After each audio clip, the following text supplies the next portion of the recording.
now I got two different platforms going on, although my shirt looks blue in that one and it's actually green. So, and the picture in this one's pretty good too. So that's good.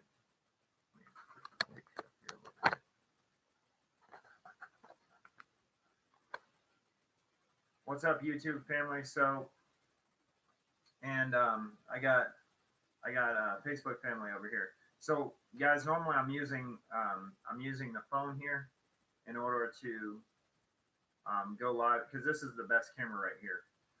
But and hopefully my YouTube won't freeze today. But anyway, I want to show you the Blue Letter app. So if you look right there, and I'll come over to you in a minute, Facebook. It's this one right here. It's got like a blue. I don't know if I pop out, it'll show. Like trying to show stuff on screens. There you go. So it's going to be that one right there. So it's got like a blue. It's got a Bible and a blue. So Facebook, this is what it looks like. Actually, I can't even.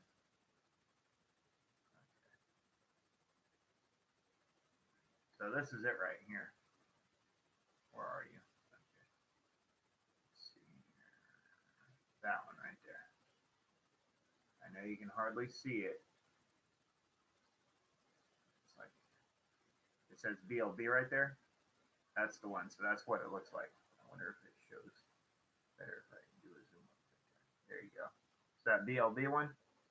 So anyway, you go to your app store or you go to the you go whichever app store you use, whether you're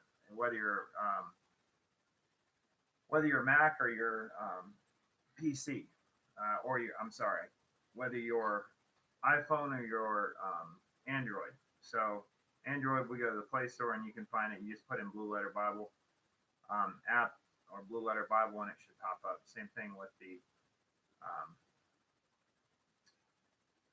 iPhone store, whatever that one's called. I got a blank going for that right now, and I just hope that goes away. But anyway, I'm going to go into it now and see. It says Blue Letter Bible app. Comes out like that, and it'll pop up. And right now, I have a parallel version. So, I'm trying to get this because it's just showing blurry screen on there. That's no good. Okay, there you go. You just had to focus. So right now it's a parallel version. It's Bible in Basic English and New King James Version, it looks like. Right? And New King James Version is online. So Bible in Basic English, and it's offline. That's the good thing about this app. So yeah, you go there and you can go over to the side and you can mess with it yourself. But where it has, this is an important feature. When you're paralleling and stuff and you don't have data and stuff like that, you just have to be somewhere where you can download this and you can parallel a version that's offline. So I'll go to one that's offline. Both of them are offline, so I can show you. You go here in the side menu, and then once you're there, you go to my Bibles and the parallel. So you just tap on it and you go back out of it. You press the home screen and it will pop up. You don't have to like enter or anything like that. You got to highlight it and go back to the home button. So it's pretty simple. So right by it, it will also show you like online or not.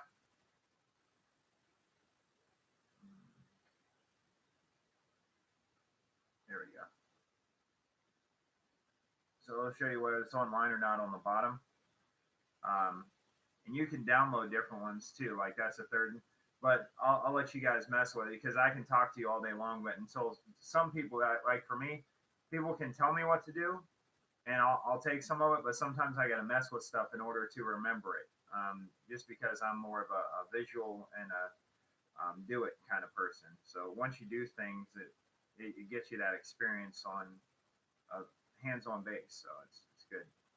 But anyway, you can go to downloads, parallel, and then primary. And your primary will be your one on the left. So then that will be parallel to another one. So for my primary, I want to go to something that's easy to read. Or maybe I want to do a King James Version or the New King James Version. But okay, so I got Bible in Basic English right now as my my basic one, my primary one, but I'm going to go with King James Version just as my primary because like this is where they all come from, and a lot of theologians and stuff like that, they get pissed off of you if you don't use King James Version, whatever. I think as long as you get the basic concept, I don't know who that is. I'll answer it later. I think as long as you get the main concepts and the Bible teaches that, then it's a good one. So the primary I got King James Version. See how I have it highlighted there. So that one's going to be offline, right? And of course, that one would be the one that's offline because it's the original. But come on. It takes this camera a while for it to adjust so I can see it on there. So I got that as a primary, and then I'll go to parallel. I'll just explain it to you guys because it's taking a little longer to try to adjust stuff on the screen over here to my left on that camera. So I got the King James Version as the main one, and then I got the New King James Version as the parallel, but I want to put something that's like really easy to read, and that way I can read out King James Version, and then if it's not understandable, I can go to the easier version and be like, oh, that's what they meant. Okay. So there's the Bible in Basic English or the Christian Standard Bible. I like both of them, and both of them are offline. So through this app, I was reading Bible in Basic English, and it seemed pretty good earlier. I've read Christian Standard Bible. Off the top of my head, I know Christian Standard Bible is good, but it's dang it, I forget who translated it, and I'm not sure about Bible in Basic English, but I've read the word before, and so far it doesn't seem like this one's missing out on anything. So I'll go to Bible in Basic English. Okay, so now I got that one highlighted, and will it focus more if I put it out here? I'm trying to see how this camera works to where it can adjust a lot quicker. There we go, if I put it closer. So I got Bible in Basic English. That one's highlighted for the parallel. So there we go, guys. So then I'll go, after I'm done, I'll go to the little home button in the corner, and it will bring up KJV and then Bible in Basic English as a parallel on the right. So then if I want to listen to it, like if you're in the car or something and you're like, I'm rushing, and you just want to listen to it, you go down to the corner where it has the microphone by the Bible, right there, right where my pinky's going, right there.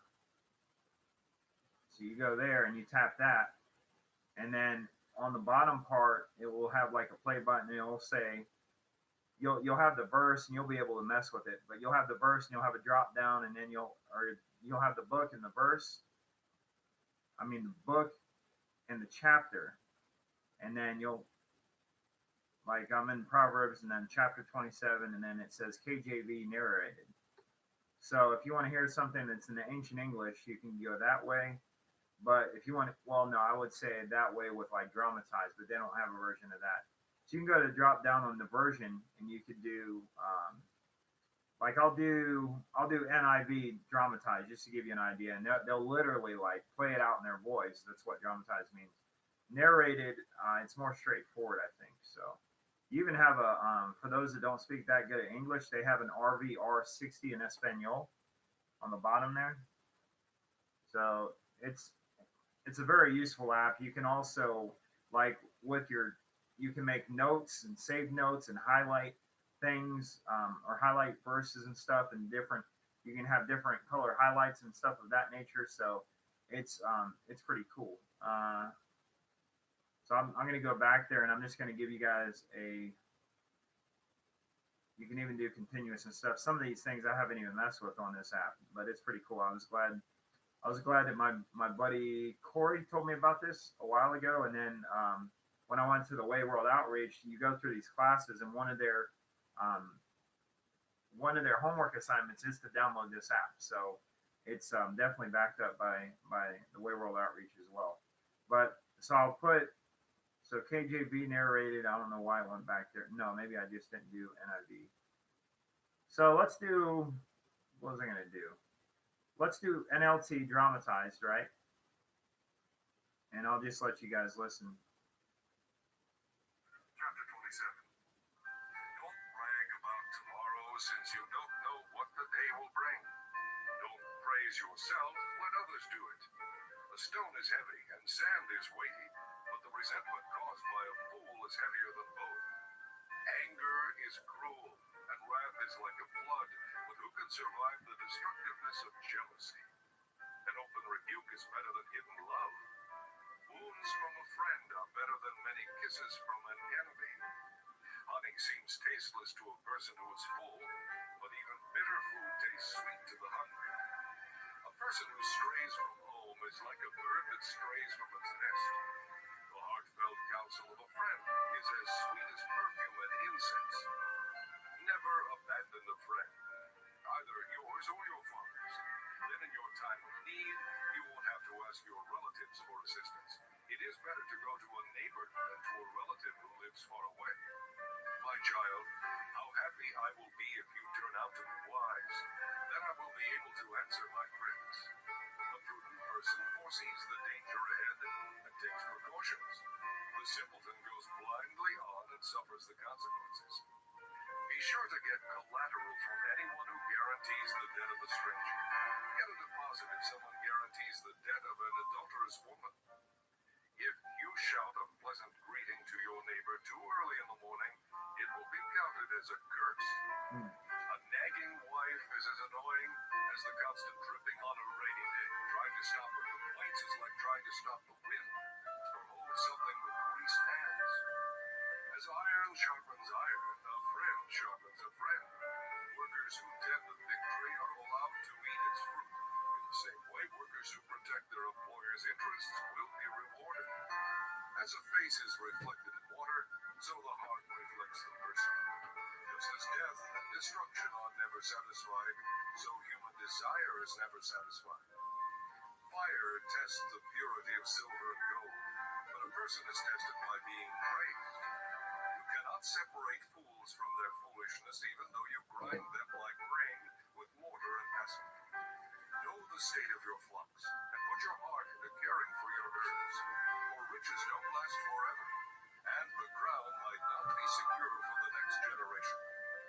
After the hay is harvested, the new crop appears, and the mountain grasses are gathered in. Your sheep will provide wool for clothing, and your goats will be sold for the price of a field. You will have enough goat's milk for you, your family, and your servants.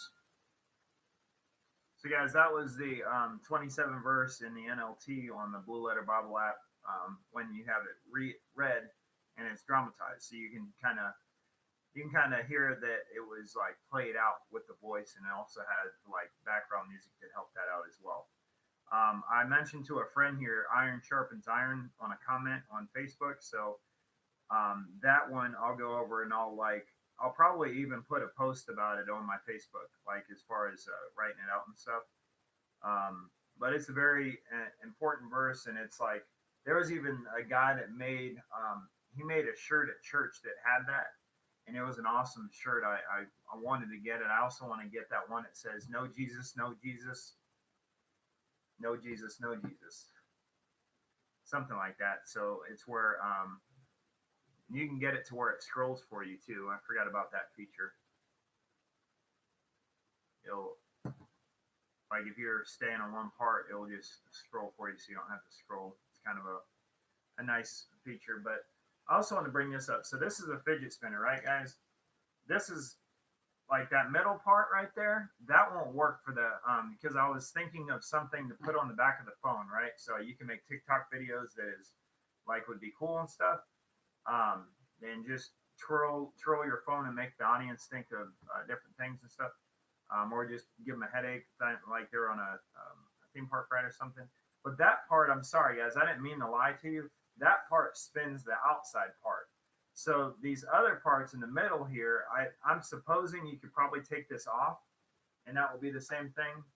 See, with these other ones, it would do the same. But it spins the outside, so the outside spins, whereas with these side ones, there's a middle part that it will spin this actual thing. So You can take, and see, that's what you find on the end of a brush roller. You can take a brush roller from a vacuum cleaner out. Let's say you have a bad brush roller and just pop this thing out. I learned that from being, because my dad's been in vacuums for 30 years and I've worked with these things on a number of bases and cleaned them where they're almost spotless. You put sewing machine oil in there too, and it spins really good. But if your spinner isn't going that fast or whatever, you can put some WD-40 in there, or sewing machine oil works really good. But anyway, these were on the side, so this isn't going to be this is going to be the middle. That won't work. But these side ones will. And I guess it will work if you got if it looks like this, so you can still post it.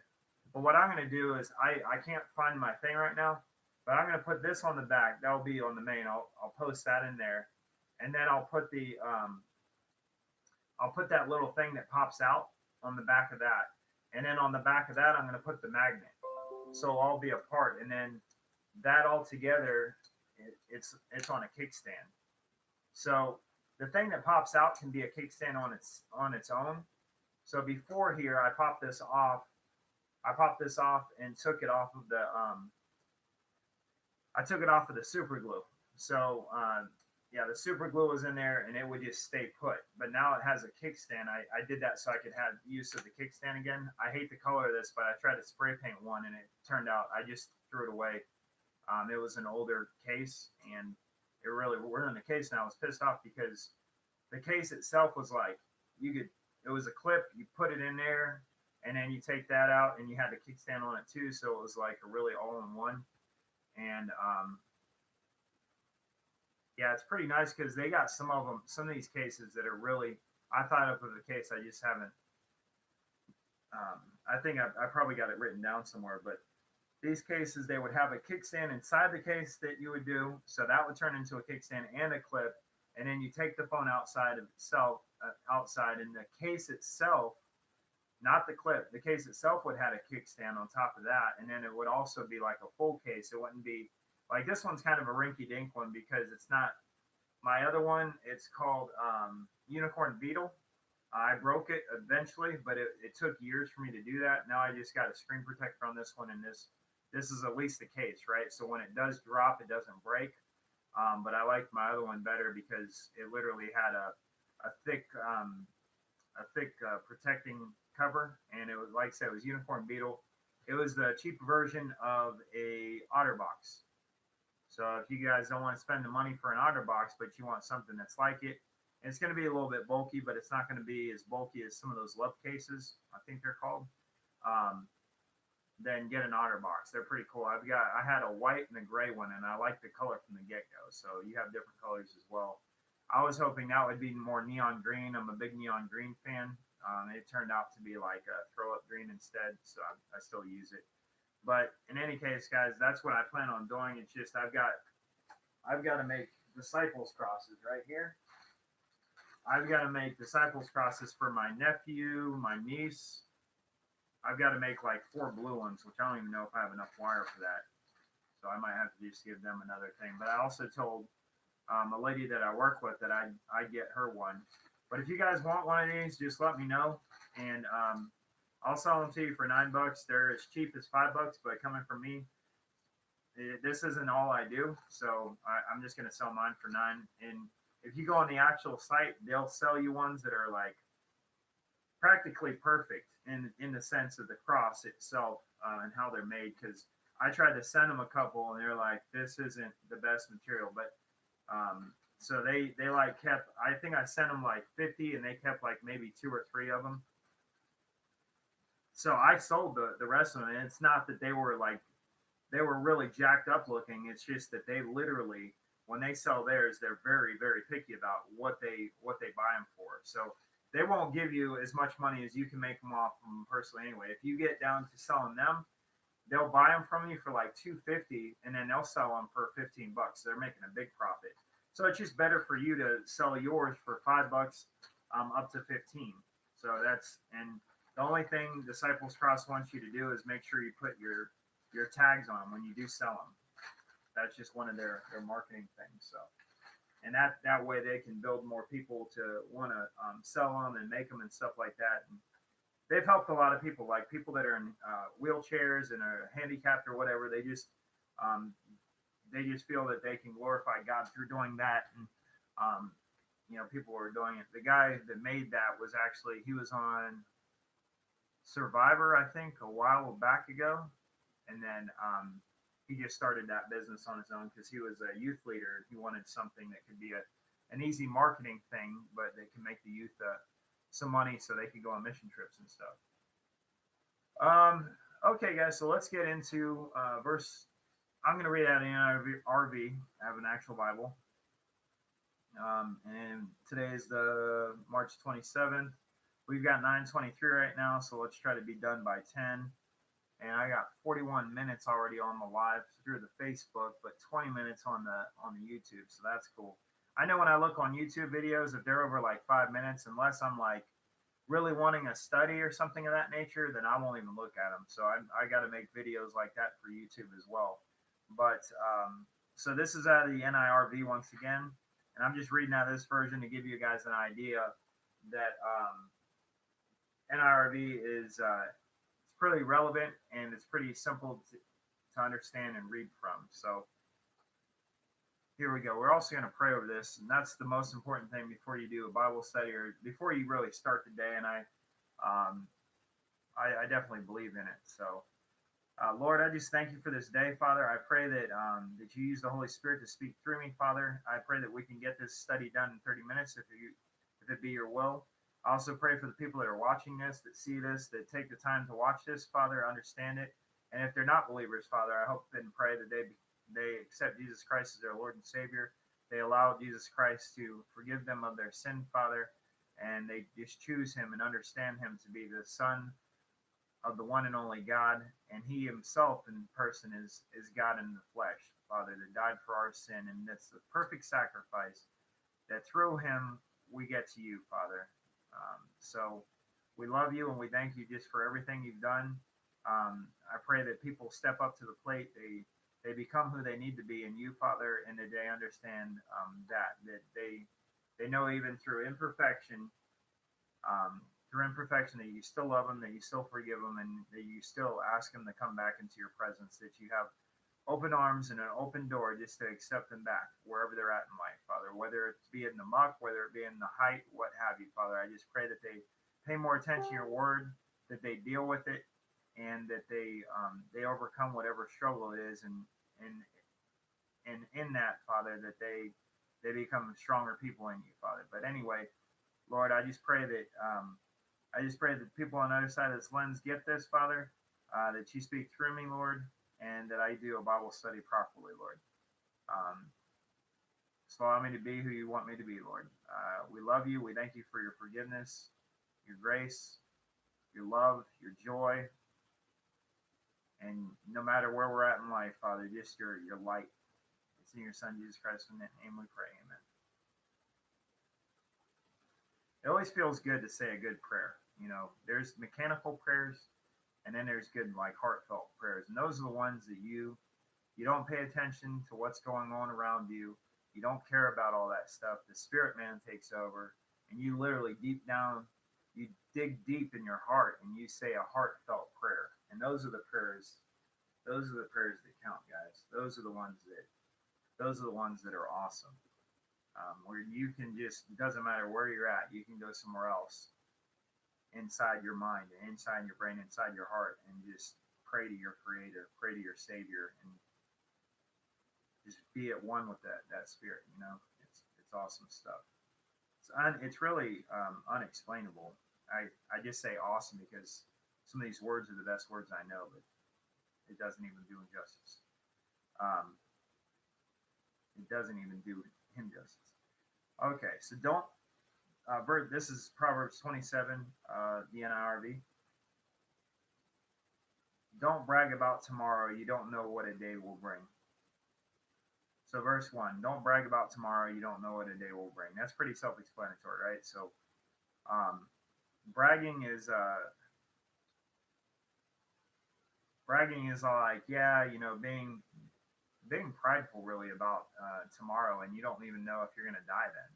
I would say be happy about your future, be confident about it, but don't be acting like you're better than everybody else and you're bragging about your tomorrows because you have millions of billions of dollars or whatever.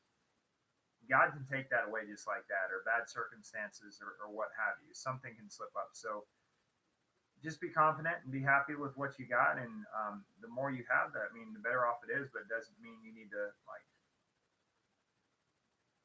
throw that all over everybody else and just be like, yeah, I'm better than you, and snip your nose up at them. So don't do that. Don't brag about tomorrow. You don't know what the day will bring. So we never know if tomorrow we lose our job, if we do this or we do that. That's why rainy day money and being prepared for the unthinkable, being prepared for the rainy day is a smart way to go about it. Although most of us are so stubborn or so stressed out or so anxious or just living paycheck to paycheck, we're not able to do that. But just be not only prepared financially, but also be prepared mentally. And mentally is worth so much more than financially, because if you keep your calm for your family in those days of destruction, in those days of calamity, in those days of less of want, then you know the people to go to, you know the mindset to have, and you know how you know you know how to be about it. You know, you're like, okay, this is going on. I need to go out. I need to find a job. I need to keep on looking for a job until I find a job. And until then, I'm hoping that my landlady or whoever is in control of taking my money, you know, God willing, you own your house. You don't really have to pay much. But for us that rent, you know, that's a big thing for us. Like we got to pay our mortgage, we got to pay our rent. So if that comes up due, we can lose everything else. But if we lose the house or something, that's a big deal. Or we lose the place where we're living, then you know, and it's not an ends all, but it makes for a very uncomfortable situation. I also say just have a huge tent ready. I mean, I'm serious. Like I have a tent, and they're like, "Oh, that's easy for you, say Ryan. You don't have 10 kids or whatever." Have a big tent ready. Chances are there's a whole bunch of poor people that are nearby, and if you have to, at least you have a tent rather than having to sleep on a street or on a sidewalk or something like that. And some people rough it like that just because, well, first off, they're used to it. They might be them by themselves, but I always say, okay, well, at least if I'm poor, then at least I'll have a tent, right? And the area I live, there's plenty of poor, so the cops are used to seeing poor people, so they're not gonna excuse my French, but they're not gonna bust our balls necessarily because we're tenting up somewhere because other people there's so many other people doing it. They got more crimes to deal with, right? And here in California, cops don't need to be doing stuff like bait car and crap like that just in order to get people in there because they've already got overfilled cells and stuff of that nature. They literally are probably cutting sentences just to make more room for the newer offenders. So, and I think that's a problem all over. But I was told especially in California, you know, you got a lot of people coming over the border illegally, and some of it's coming from that. And don't get me wrong, I think Hispanic women are absolutely gorgeous, and I love Hispanic people. Actually, I want to say California has more Hispanic people than they do white people. Like if you look at it. So no, I think the Hispanic race is actually pretty cool because I've always wanted to go down to Mexico. I'm just afraid that I might be cut up or used for ransom or something like that. But I don't really need to be, right? Because wherever you go, it doesn't matter what you're doing. You got Christ with you, and it's a win-win situation. That's just kind of like the human speaking there. But yeah, I'm getting off subject here, guys. So I didn't even start the timer. So it's 9:31 right now, according to this. Hang on, let me restart this. Because as you can tell, I got ADHD, or I'll get into focused into something. I'll just follow a path, and I'll start storytelling really quick. But yeah, we're about the bragging, and don't brag about what tomorrow brings. You never know what a day will bring. So that led to the tense, and then so on and so forth. Um, Verse 2, let another person praise you and not your own mouth. Let someone else praise you and not your own lips. See, I was talking about this the last couple of days too, because it was brought up in the chapters before this. So probably 26 and 25 had this as well. And they just, see, God will he'll put patches in different chapters. And then sometimes he'll mention the same thing like right next to each other. And that's when it's really important. And then if it's mentioned twice in the same chapter, it's really important. But these are kind of patched all over the place just to be a reminder all the time. Um, Yeah, so don't brag about yourself. Don't praise yourself. Don't say, "Look at me. Look at how great and what good things I've done and all this stuff." If you do, just say it in a casual manner, not like you're bragging about it, but just so your audience knows, and so that you do get credit for it, but not in the manner of, "Oh, look at me. I'm better than everybody else. I'm cocky and stuff like that." If somebody wants to praise you and thank you, then they'll do it. And if they don't do it, then well, they didn't take that time, or maybe they thought that maybe this was just the first one. They didn't want your head to get blown up or what have you. Blown up, I mean like literally get big. But yeah, it says let like the king bring you up to the first part of the or the front of the table, so that you're um, bring you up to the front of the table, so that you're not embarrassed if you go up to the table by yourself and then he brings you back, right? So you don't want to be embarrassed that way. So that's just what that's saying. It says, let someone else praise you and not your own lips. So if somebody's got compliments for you and all that stuff, don't brag like the Pharisees do, and that's their reward. Let others brag for you, and especially, you'll be rewarded in heaven if you do it with the right intent. So, and I think I told a sister recently about that. I said, good job, just keep on doing you, and you'll be blessed in heaven with the not you're not doing this for credit. You're doing this out of love, and because you're doing it out of love, that's why it becomes credit in heaven. See, when people do it, oh, I want the crown, I want this, I want that. Yeah, yeah, I'm going to be built up big time, big time. And don't get me wrong, I'd rather that, and I'm sure God rather that than nothing. But in order for it to be worth something in heaven, you've got to do it with a loving heart and a kind heart, not for credit, like, but because you truly care about the people, because you care about them, because you're trying to resemble Christ and all that, and the credit will come. Like your brims will be overflowing. That's just a part of the package, but that's not supposed to be the main focus. Is what I'm getting at. So verse 3: stones are heavy, sand weighs a lot, but letting a foolish person make you angry is heavier load than both of them. Stones are heavy, sand weighs a lot, but letting a foolish person make you angry is a heavier load than both of them.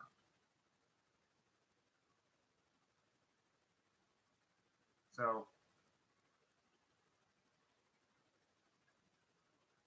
don't let angry people bring you down to their level.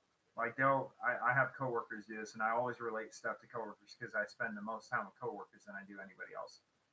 So there's a dude that his sister I used to work with, and he'll come and he'll be like, "Man, this manager here, man, I can't believe always doing this crap and all this," and I'm all thinking, man, his character is going to jump on mine if I'm not careful here. So sometimes I'll just change the subject, or I'll be like, "Yeah, all right, bro, I'm going to get back to work," kind of thing. That's just it, because you can't let that character become a part of your character, right? You got to stay calm and collected, and at the same time go at a nice steady pace. They had something at a safety meeting and said, "Pace yourself," and it's true.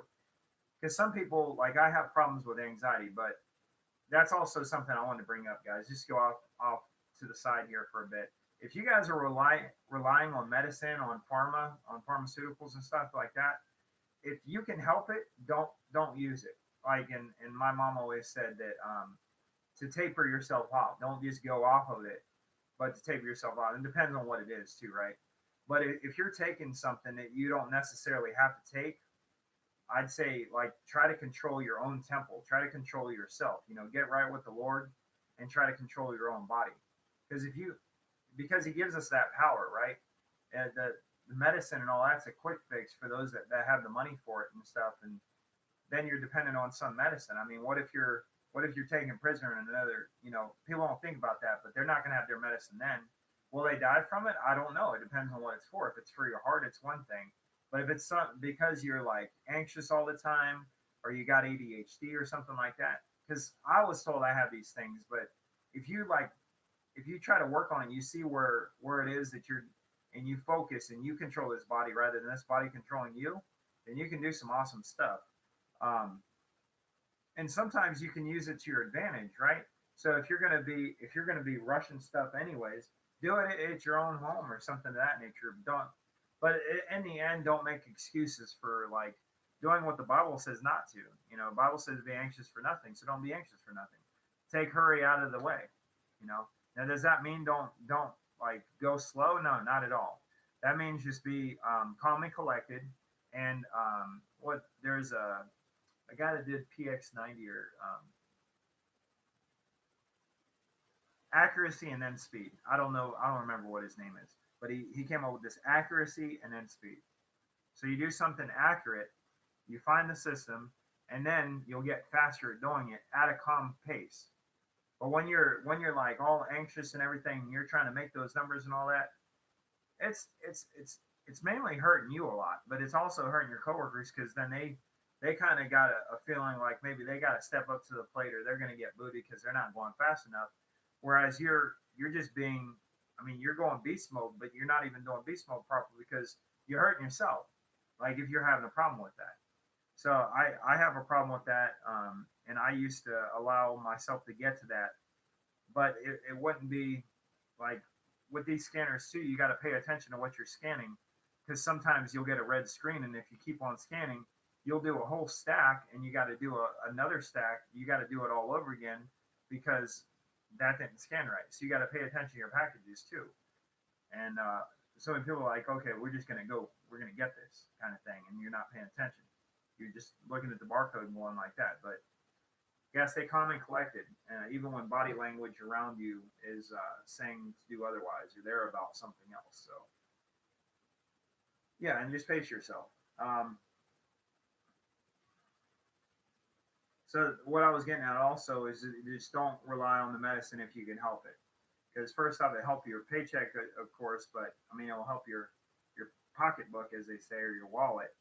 But it also it will help you, right? So if you can control this body rather than taking a whole bunch of supplements, I take like a daily vitamin, and if that's if I remember. I think God gives us everything that we need. We just need to learn to control it and use it properly. If we allow us to be a part of a certain, that's an area that we need to literally start to control and ask the Lord to help us to control that, right? So, like I said, the healthier you are with the Lord, I think the healthier you are in the body as well, because you're following this, and this tells you to take care of your temple, to be healthy with it. So if you're always eating all that sugar and all that crap, and that maybe that's not the best for you, and that's actually that might be what's causing you to act a certain way, right? So all the medicine and all that stuff, it all comes from like healthy foods anyway. So if you eat healthy, and a lot of times I understand, like if you're out and about and you haven't eaten all day and you're not going to be home until 11 o'clock at night, yeah, get something to eat. So just have common sense about that. But if you can help it, eat at home or don't eat that day and wait until the next day or something like that. I just want to say that because I literally used to eat sugar all the time, and I still eat sugar, but I'm just more. My sister, well, yeah, my older sister, she's very smart with the way. I think she went vegan though. I'm not going to go vegan. She just her whole life change came from a lady that literally, I guess she had cancer and she went vegan, and the cancer went away. So I want to say between healthy eating and prayer, that lady's cancer went away. Um, and God tells us also, like he gives us the Daniel diet and all that stuff, and then people are like, oh, should we not eat meat? But then he made the verse that says, no, eat, kill and eat, because they were like, no, we're not supposed to do that. But that's on another subject. All I'm saying is like, if you can learn to control this and control the stuff that you put in your belly, do that. Because I know some of the stuff that doesn't taste the best is the best for you. I don't like eating kale, but I know it's good for me, right? I don't like doing this, and I don't like eating dry salad, but I know if I put that dressing on there all the time, then it's the worst thing on the salad, and it kind of contradicts even having salad from the get-go, unless it's just like something once in a while. And something once in a while, moderation, it never hurts. That's what my stepdad reminded me of. Jeff, he just moderation with some stuff, not certain things. You just need to cut out all. No moderation in the pornography, okay? No moderation in masturbation. Just do away with certain evil stuff altogether. But I'm talking about food here. if once in a while you want to go out and go to a buffet or what have you, so be it. But don't be making a buffet everyday life. You know what I mean? Oh, let's go to the buffet, have whatever, and stuff ourselves silly, right? Be like that sluggard that just can't take their hand out of the dish. Just blah. Um, so let's get back to Bible study. Sorry, I just felt I needed to share that. Stones are heavy. Okay, so laying a foolish pavement. So don't get down to that level. Don't let angry people get you down to that level. Remember, you're a Christian and you're above that. Okay. And once again, guys, when I say that, I feel like I'm being cocky, but I'm not. We literally are. When you're sons and daughters of the Most High, we're above all this crap. And I'm saying that because Satan is crap, and if we allow him to make us crap, we'll be crap essentially. I mean, we're in that crap part of life. That's just my definition of it. It'll be like a bad season that you're going through, and you're just like the rest of them. You can't even think about anything else because you gave your body over to this or this, and that's it. All it's costing you is extra money. It's costing you. For me, it costs me a lot more than just money. Like, I'm just not right when I'm in that season of life. I act like somebody that I'm not supposed to be, and it's stupid. That's why a lot of people are like, dude, we were just talking. I'm like, getting close to the Lord. The Lord is my core. I might slip up here and there, but the Lord is my core. That's where I'm at. So if you guys know what I'm talking about, you know what I'm talking about. But you got to be able to forgive people too, and you got to be able to forgive people too, and just let them forgive them as you have been forgiven by your Father in heaven. Right? Just think about that. No matter what has happened, remember that He's forgiven you. So who are you not to forgive the next person, right? Especially if they're not saved and they don't know that they're doing wrong, because that's just their normal speech. That's just their normal thing. They don't. If they're normally mean and they're normally cocky, then that just becomes the norm for them. They don't even know they're doing it after a while. But to a normal person, even that isn't saved, like, they're not mean. They see this person being mean, they're gonna be like, but once you get older, you get wise, and you find out that people are a certain way, and God willing, they get better. But like, you just learn how to approach them, especially if you're working with them every day. Sin weighs a lot, but letting it foolish. Okay, so verse 4: anger is mean, great anger overpowers you, but who can face jealousy? So anger is mean, great anger overpowers you, but who can face jealousy? So anger is like a demon, right? Anger and jealousy, they're demons. Like, that's what I've grown to know. You can call them just what they are too, and that's cool.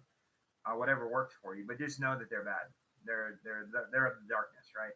So for the most part, and now there might be like what I call righteous anger, and like somebody literally does you bad, and they just keep on doing you bad, and it's like, okay, you got to do something about it, or they're just going to keep on.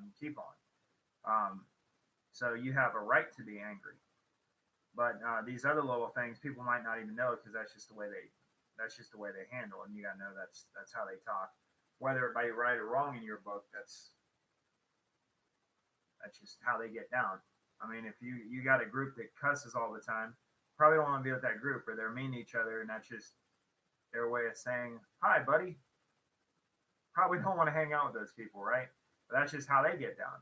Me, I never got an awful lot of insults. I've never, I tried it before. I've tried to let the insults build me up, and I just don't like them. I just take it. I just kind of, I don't, I ignore them.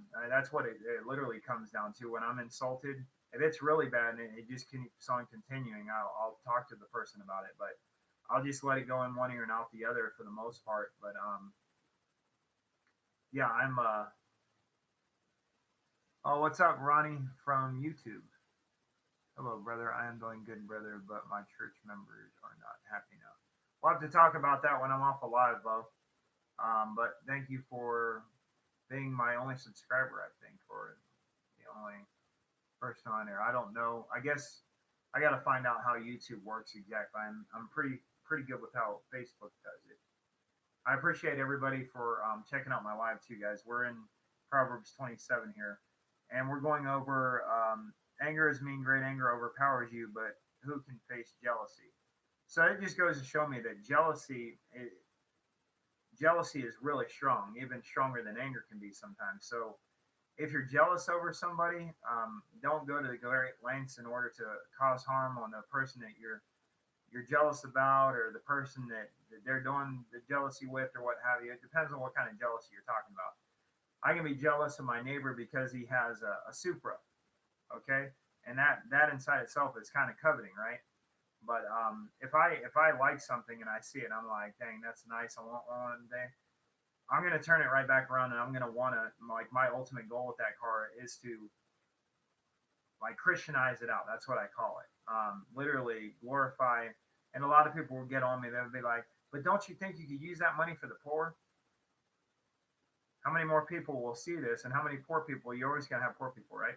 As Jesus said. But if you can use that to glorify a car, um, and just Christianize it, as I say, like have some scriptures on it or something like that, then that's going to stand out. But that's also going to let other people know that you're on the right page here, that you're doing things for the right reasons, and that you're spreading the gospel in that sense. That you're about this life and not the rest. You're not just about bragging rights, or you're not about bragging rights. You're about bragging on the Lord and bragging on your Creator, and giving Him. See, we're giving Him the praise. He's not giving Himself the praise. We're giving Him the praise. So as He said here, we're giving Him the praise, not Him giving Him the praise. So it's a good thing, and that's why I was getting out with like the car. But jealousy can also be like, let's say, and this happens a lot. Let's say that, and I didn't understand this at first. Um, I didn't understand this at first, but let's say that um, you're either going through a divorce, or you're like with baby daddies and stuff. It's kind of hard. But if you just got a girlfriend or boyfriend, and I had to learn this the hard way. I've had people from the church that I respected say, "No, don't be friends with your ex-girlfriend. Don't do it. It's just, you be cool with them and don't be mean to them, but just if they don't talk to you, don't talk to them." And I didn't understand that at first, but I had to learn the hard way, because an ex-girlfriend back in Virginia, when I was in the Navy, her and I were like sexually active, and we were still going to church, so we weren't doing right. Now, it doesn't justify me telling you guys that it's okay. I'm just saying that you don't want to do that, because you can't be blessed if you're in the mess, right? I mean, you can be, but it'll be little blessings just to get you out of the way, and that's just God looking out for you, being like, "Okay, you're my child. I'm going to establish you even through the mess." But I'm saying, like, if you're intentionally having sex and going to church, it's not like, first off, you want to kill that from the get go. Just be like, okay, tame your body before you date. Just become friends with girls and guys and humans. Just look at it like that. Just become friends with humans. They'll see that you're not a sex craved monster once you get everything under control. And then they'll be like, okay, well, what's this person about, and what's his focus on? But yeah, I want to say, just don't, like, if you can help it. If you can't help it, then you can't help it. Like, if you're going out with somebody from the church, you guys break up, then don't leave the church just because you don't want to be around that person or that person. Like, if you're getting fed at that church, so to speak, or you're just being, it's just building you personally, then don't let like something like an ex kill that for you. We even have, like, I've heard of people, like, literally they had other people in the church that were the cheater in the mix. So they might have known, they might not have known. I don't know what happened, but don't throw out the baby with the bathwater. If that's your church and you're getting built in that church, and don't let anything like make it feel awkward. And so I know it's hard, but if it is an ex, I guess you have to be somewhat comfortable with that person anyway. It's just like dating somebody in the workplace. People say don't crap where you eat, kind of thing, and don't. But I mean, if that's the only, and you respect that person, and you guys want to go out, and then you end up not making it, or you end up breaking up or something like that, don't gossip about that person or warn them just because it didn't work out, unless it was for good reason. But but then just don't talk about them. Gossiping is never good for anybody. Um, but yeah, but learn to deal, right? Learn to be in the same place. Um, yeah, I don't. I just for me, I was like, no, I can still be friends with them. It'll be fine. But then if you got feelings for that person, it kind of differs. Um, it's kind of difficult to be in like a friend with that person, and then if feelings pop back up, then you feel like maybe you should get back together with them, and you miss them and how things used to be and stuff. So then it just becomes another wreck because you guys were better off friends, but you can't do that because it brings back up feelings. And if you can do it, I mean, try it. But for me, like me and my ex girlfriend, now I literally I really can't speak to her and stuff like that because I know if I get back around her, I'm gonna rationalize getting being back with her, and I just you guys might hate me for this, but I just wasn't physically attracted to her. I didn't tell her that to her face. She kind of assumed and kind of knew that was where it is. She was beautiful inside, but and I'm not being like a pig or anything like that. But if I gotta spend my life with somebody, I want to make sure that I'm physically attracted to them. I don't want a woman spending their life with me if they're not physically attracted to me, right? So I try to take care of this temple, and I try to build it up and make it look more appealing and stuff. And but it's what's inside that counts the most. But I want a book cover that looks new and it's not all worn out kind of thing too, kind of looking. So I don't know if that makes sense to anybody, but I hope that helps somebody. Um, yeah, don't let jealousy um, don't let jealousy get you because let's say your ex is going out with somebody else in church. You still got to be like don't allow it to make it awkward. Don't just because you get along. I mean that's your church and when you're in church, like church itself, you don't even have time to talk to people unless they're right next to you. And of course, that goes without saying. If your ex with their new boyfriend or girlfriend is right next to you, move right unless you can literally you can be cool. But you're at church to focus on the word and focus on the word of God, not to be checking out other people there and stuff of that nature. And I'm guilty of it. There've been seasons where I've been looking around and seeing like who was at church and stuff, and if my buddies were there, and meanwhile the pastor's going over sermon, and I'm all like, and then I'm paying attention to the sermon, and I get yawning and stuff, and it's just all because I'm not in the right season. But I'd rather be there than not be there too, right? Even I tell people this. I said even if I slept with a prostitute yesterday, I'd rather be in church the next day than not be, because Satan will play on your feelings like that.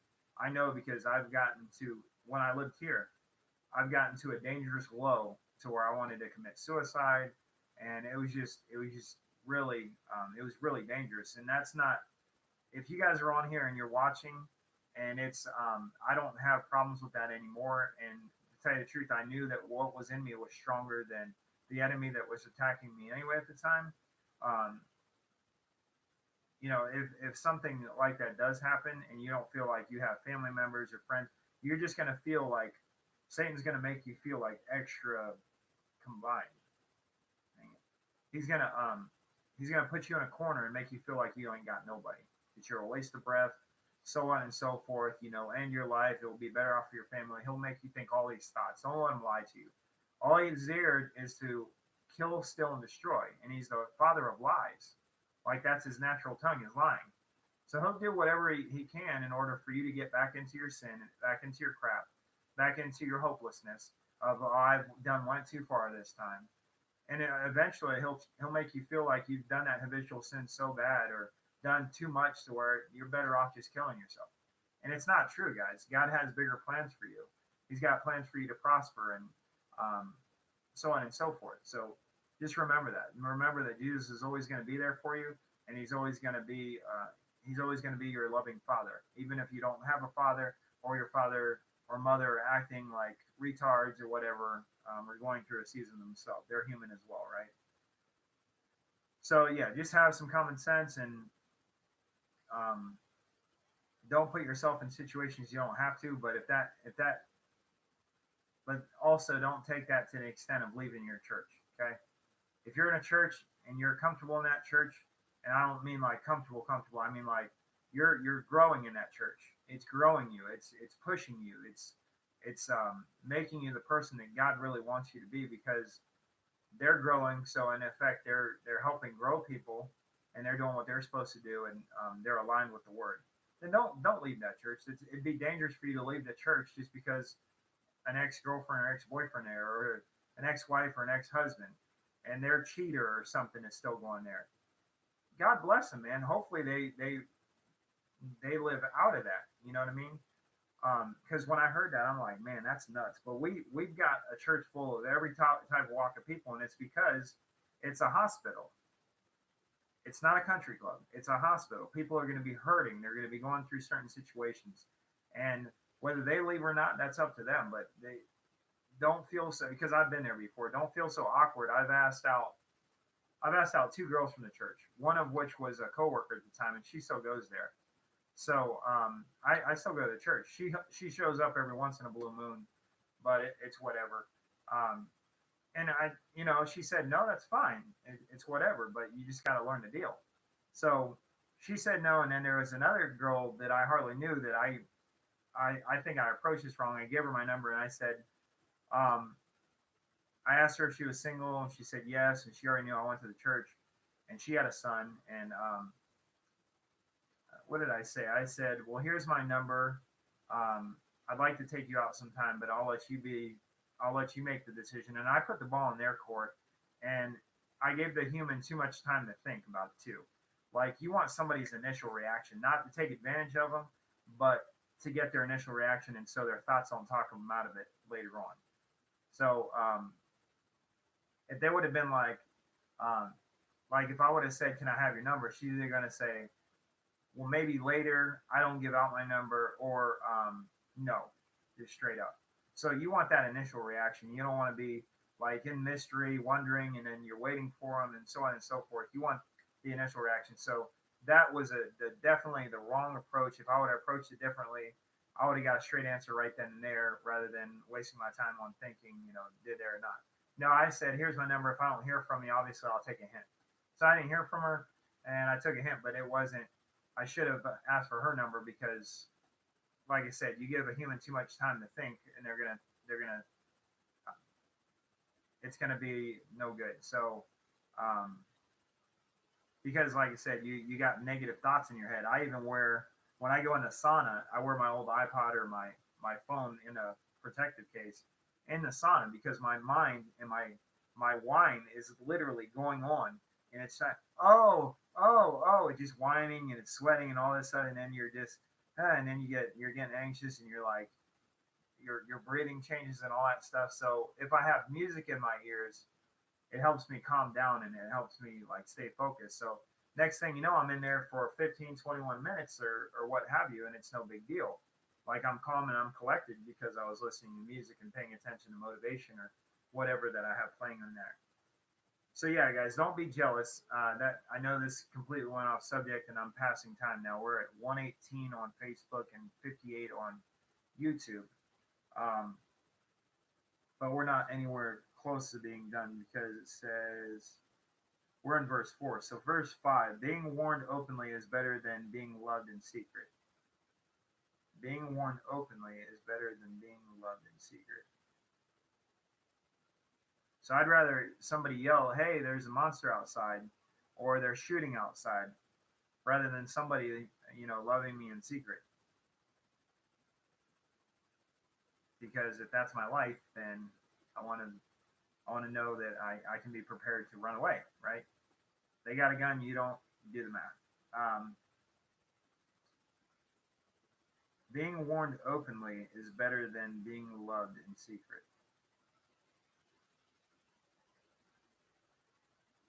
Yep. So verse 6: wounds from a friend can be trusted, but an enemy kisses you many times. I had a parallel version over here too, like an actual book, but I'm gonna sell it because it's just a new version. The new what is not the new version. It's just the New Testament. Um, and then I have one that's just the 4 too. And I got, if you guys never been on christianbooks.com, I definitely recommend those guys. They work great. Or you can go to Amazon too, but christianbooks.com is like a one-stop shop. You can get movies on there too. It's pretty cool. They're like the Christian version of Amazon Tunic, but not nearly as big. They're, but you can tell they're like a startup for that. So verse 6, wounds from a friend can be trusted, but an enemy kisses you many times. So your friends might hurt you, but your enemies might be right there to tickle your ear. And once again, like so, let's say a friend hurts you, they'll be quick to like ask for your forgiveness and some, and you know that you've been friends with that person for so long. So like I have a friend that I literally said something and he took it the wrong way, but I was right there the next day or something just to conversate again. He was still pissed off, but this was kingdom business. It was for God's glory. So I'm like, well, buddy, I'm gonna side with God every time. So I don't know if you're offended or I approach it wrong or whatever, but I'm gonna try to love you anyway, kind of thing. And he thought I was taking a jab at his wife just because his wife wasn't a believer.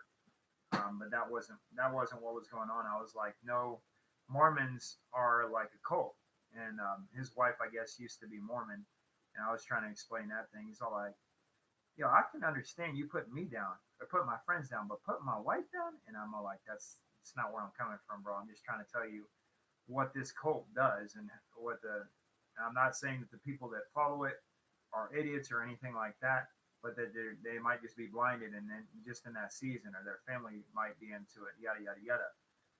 And he just took it the whole wrong way. So the next day, I tried to patch up things, and he was still pissed off. But at least I was trying to do what I did.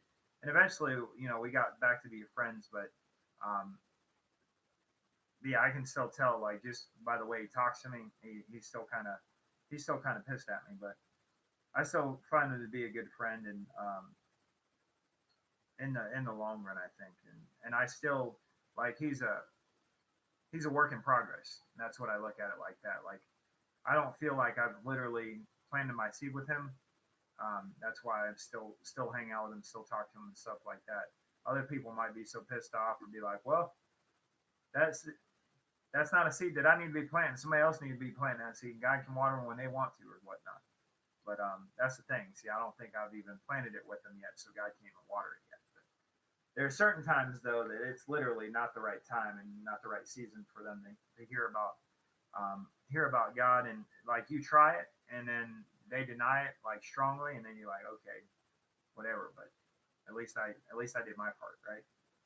So that's what I'm saying. So wounds from a friend can be trusted, but an enemy kisses you many times. So enemy is always going to be they're always going to be like trying to be the friendly character, like get rich now, come on and join us, we'll make you millionaires in no time, and then they never show up. Chicks online, come on, you want to have a good time, da, da, da, da, da. Nothing, you just have to verify. And all they're doing is trying to get your money. So the enemy tries to go certain avenues in order to trick you and to take your money or use you in some sort of way, or use your good name or use your social security, or what have you. But they'll act like they're a friendly person.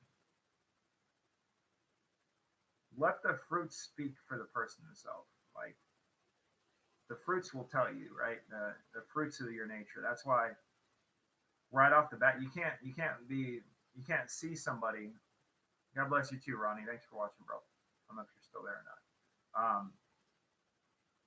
But you can't tell a tree by unless you like literally see the fruit.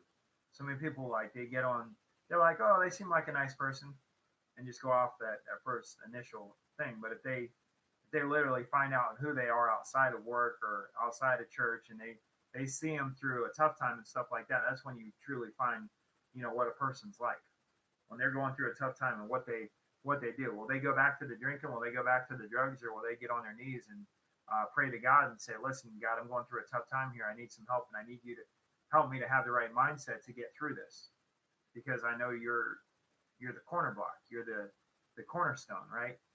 You're what everything starts on. So help me to stay there and not get back into the muck and stay down there, stay down in the dirt, because I'm not dead yet. I have more life in me.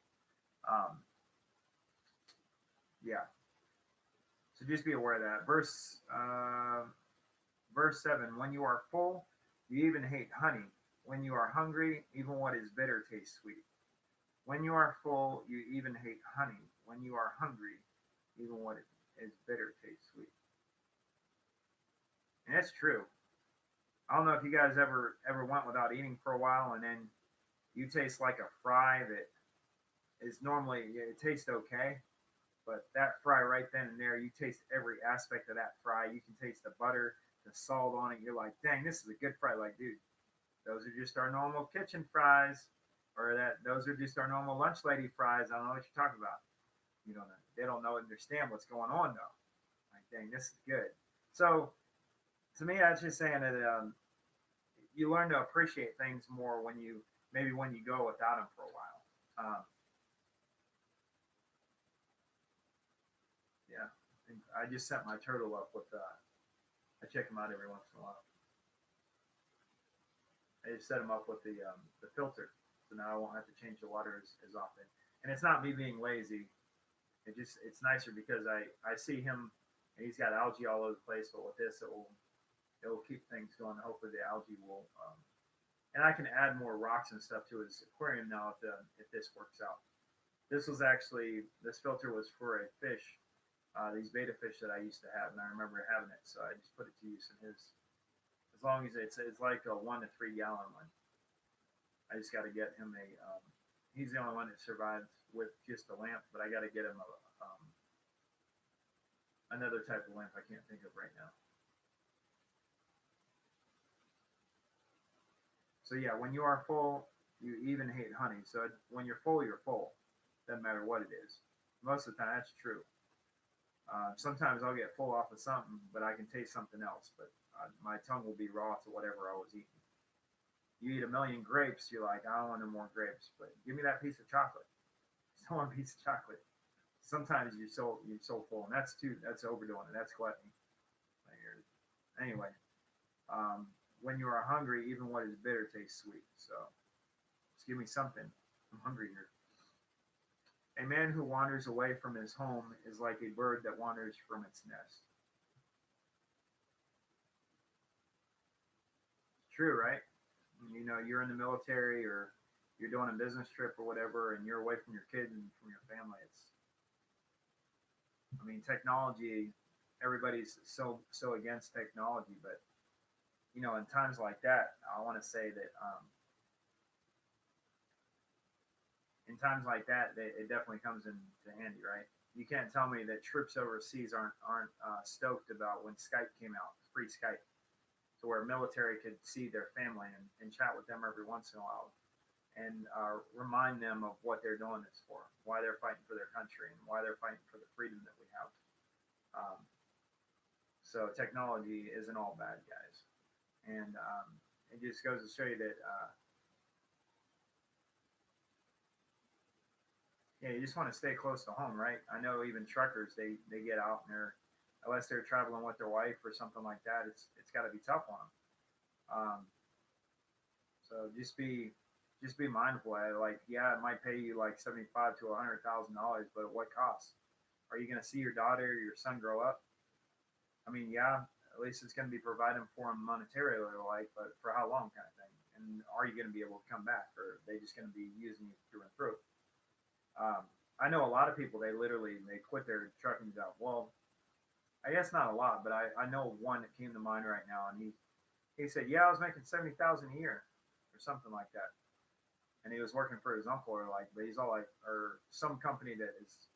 He was working with his uncle first, and then he got some company elsewhere, and they were running him so much. He's all like, I got paid good, but I wasn't able to see my family, so I quit, and I've been here ever since.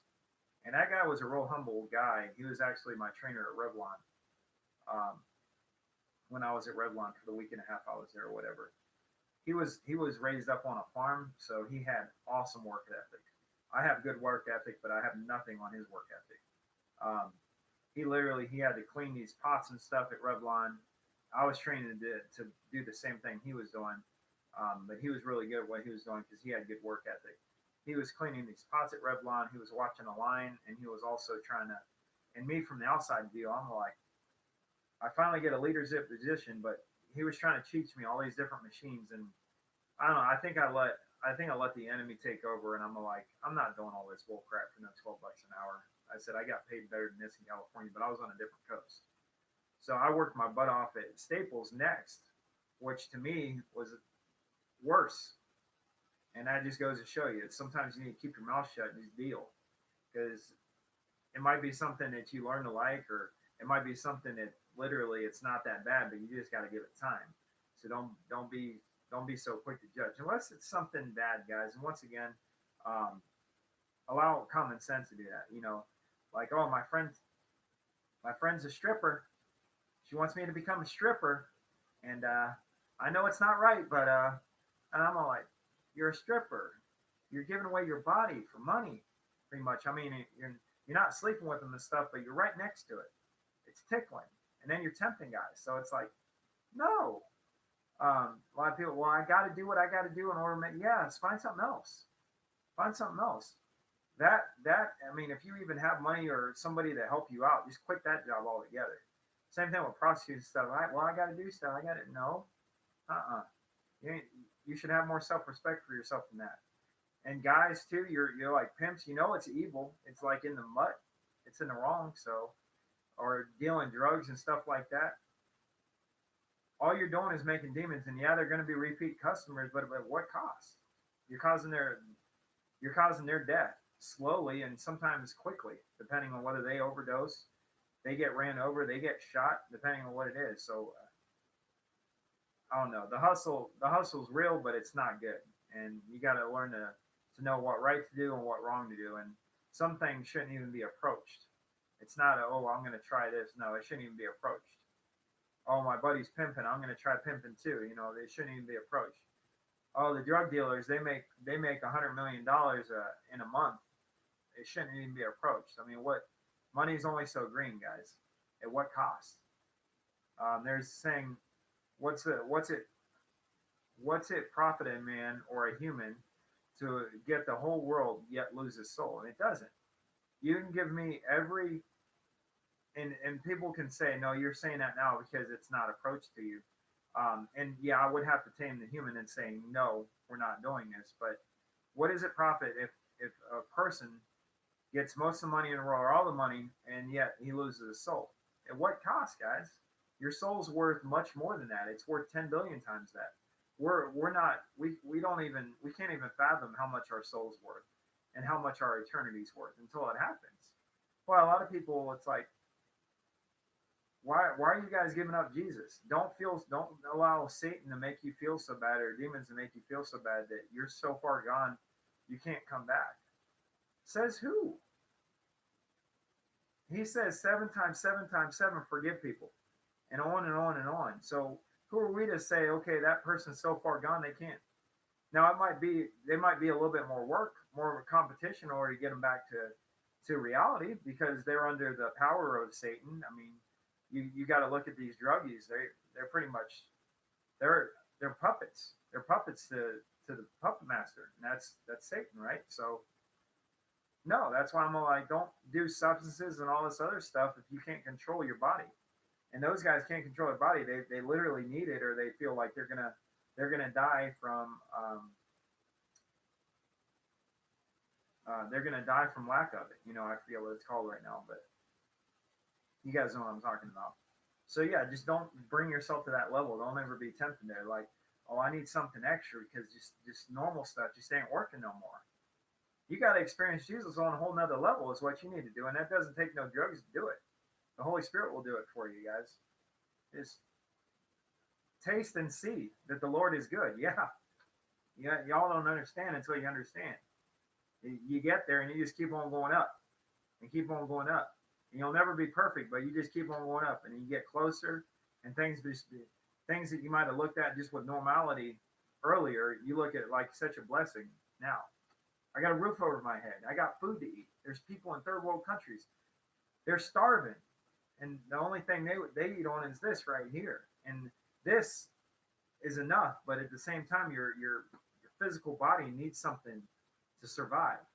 But I'm just grateful that people are able to share this also, and they have a hope that they don't. They have a hope that's beyond this world. So,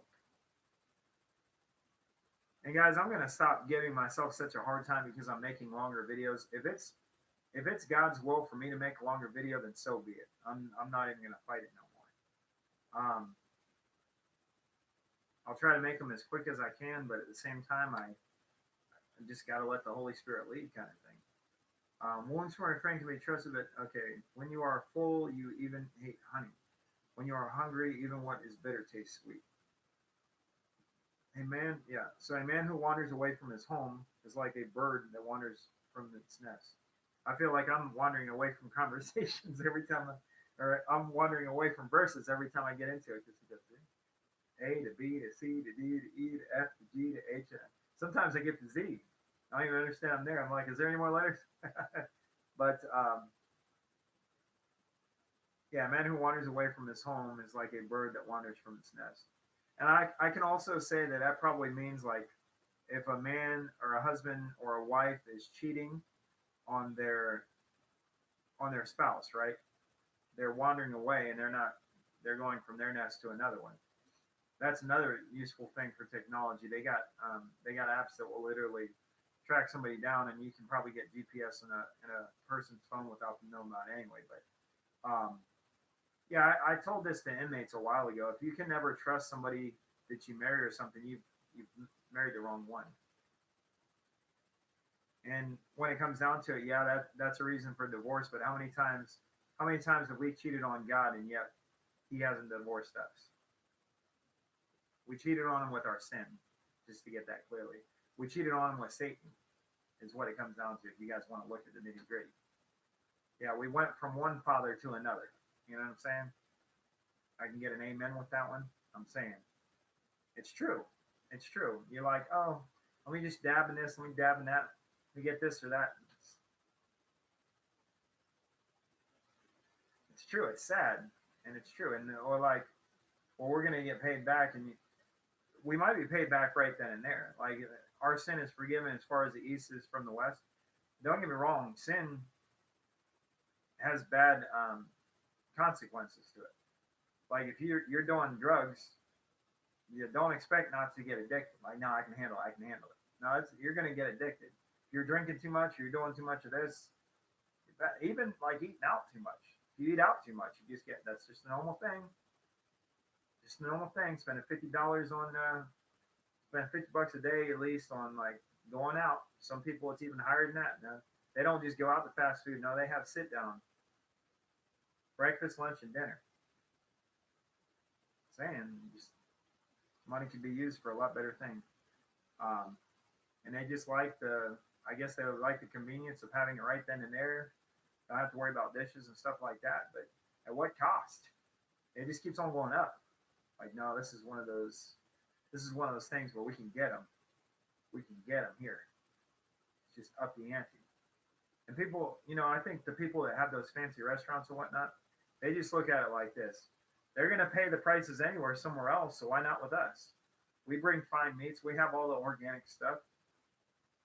We're outrageous. Let's just be a little bit more outrageous because we know so-and-so is going to do that anyway. No.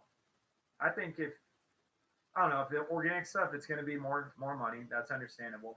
You got to pay for service, but be realistic too.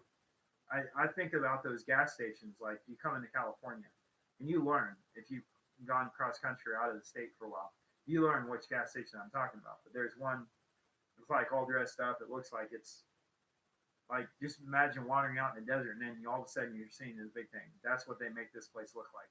So you get there and gas is like $2 or $3 more than the normal gallon elsewhere. And they just gouge. And they know they can because they're the only ones.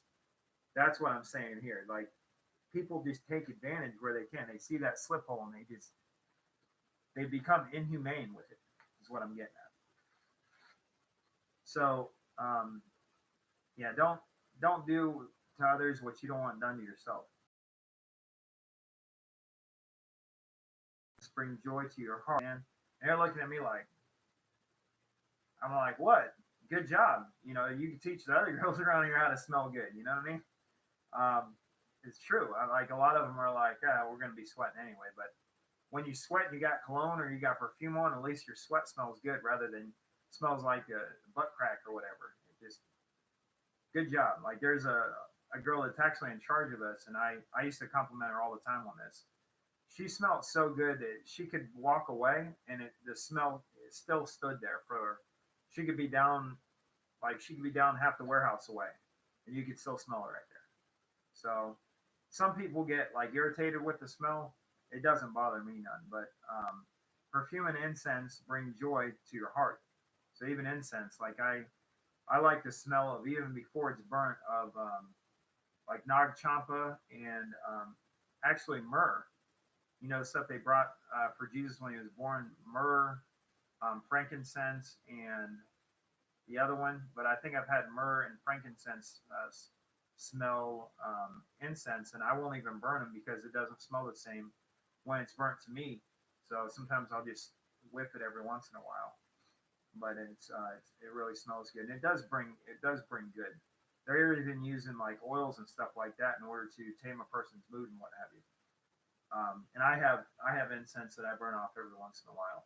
It's supposed to help with like the anxiety and the ADHD and just bring like the calm to you. And and it's used for other stuff too, for hyperness and stuff of that nature, which is all along the same lines. But yeah. Okay. And a friend is sweeter when he gives you honest advice. So a friend is going to be that sweet smell, right? When they give you honest advice rather than just somebody.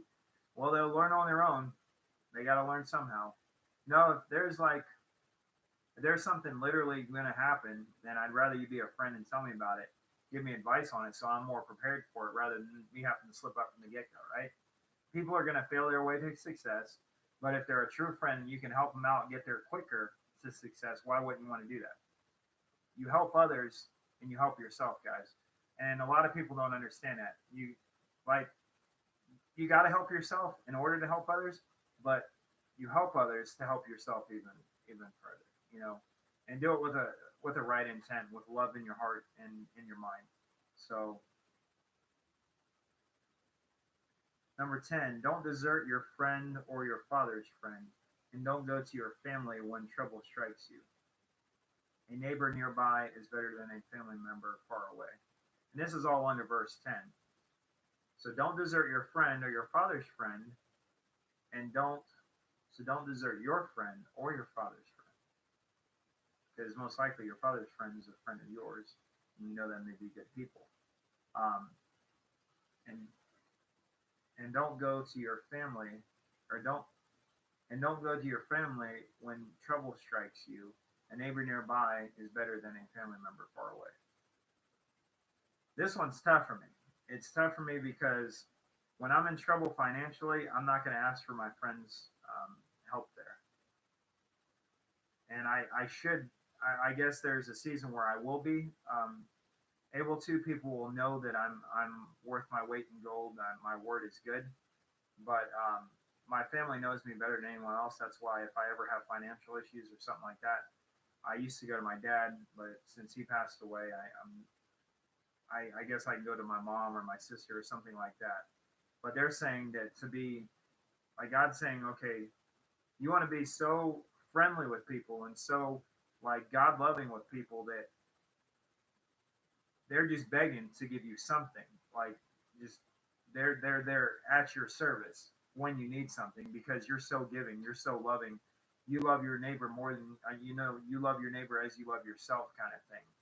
Um, an example from Accelerating Ministries came to me. The owner of that, he did a spiel about what he's about and what Loveland is about, Loveland Ministries, and he said, "No, I love when people so much that when it does come time, if I ever do need anything, they'll be there at a second of a drop, ready to loan it, give it, or what have you." And it's just because he's got such a giving and such a loving heart from the get go that they wouldn't mind doing that at all. And the ones that do mind that, obviously, they need some more work. But that's what I'm seeing that's saying right there. If your next door neighbor is good with you, why not ask them for something? Because they're going to trust you more than. And unfortunately, my neighbors here, they're not believers, or they're kind of on the fence. Um, I think they know me to be good people, but this one does. They I've had a couple different neighbors there. The ones across the street they're kind of cool. The other lady, she doesn't speak English. My next door neighbors over here, they don't speak English. My landlady and stuff, they're pretty cool. They hardly speak English. The daughters speak English, but they stay so busy, I hardly see them. Um, the neighbors across the street speak English, and I believe they're like, I don't want to say they're on fire for Christ Christians, but I went over there and I invited them to church one time, so I know that at least they have that in mind. And then these guys, I like literally I had to. I don't know, the daughters didn't say anything. It was just a grandpa or something. They're one of those families next door where there's like five families living in the same house, and if you can deal with that, save you a whole bunch of money, do it. Plus, you got family nearby. But for me, it's definitely a patience thing. I mean, because you got your little nephews and nieces, and some of them piss you off and some of them don't, but you just got to adapt to that, right? But if you're somebody that lived on their own for 30 years and you got to get into that situation, then hopefully they'll understand from your point of view as well, the best they can, or the mom or dad explains it for them. But yeah, better to ask for a nearby than to those that are far away, family members far away.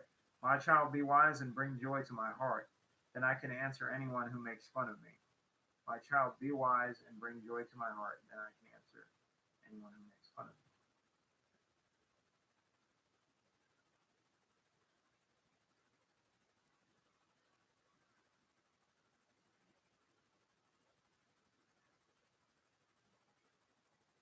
So you want to make your parents proud. You want to be wise, and um, you want to be thankful for what you've learned, and you want to show them that what you learned is becoming um, is being made known, right? Is being put in practice, is being acted on. So it says, be wise and bring joy to my heart by being wise, by acting like the person that I know you can be, by having that ambition, by not following your crazy friends, or some of the crazy friends that you might have had before, or something of that nature, or not having, but having good friends and following the right ones and bringing them over. Then I can answer anyone who makes fun of me. So if someone makes fun of a parent because they're maybe raising their kid right, then they can answer right back, yeah, but look at what they're doing now in life. Look at where they're at now because they followed my good advice.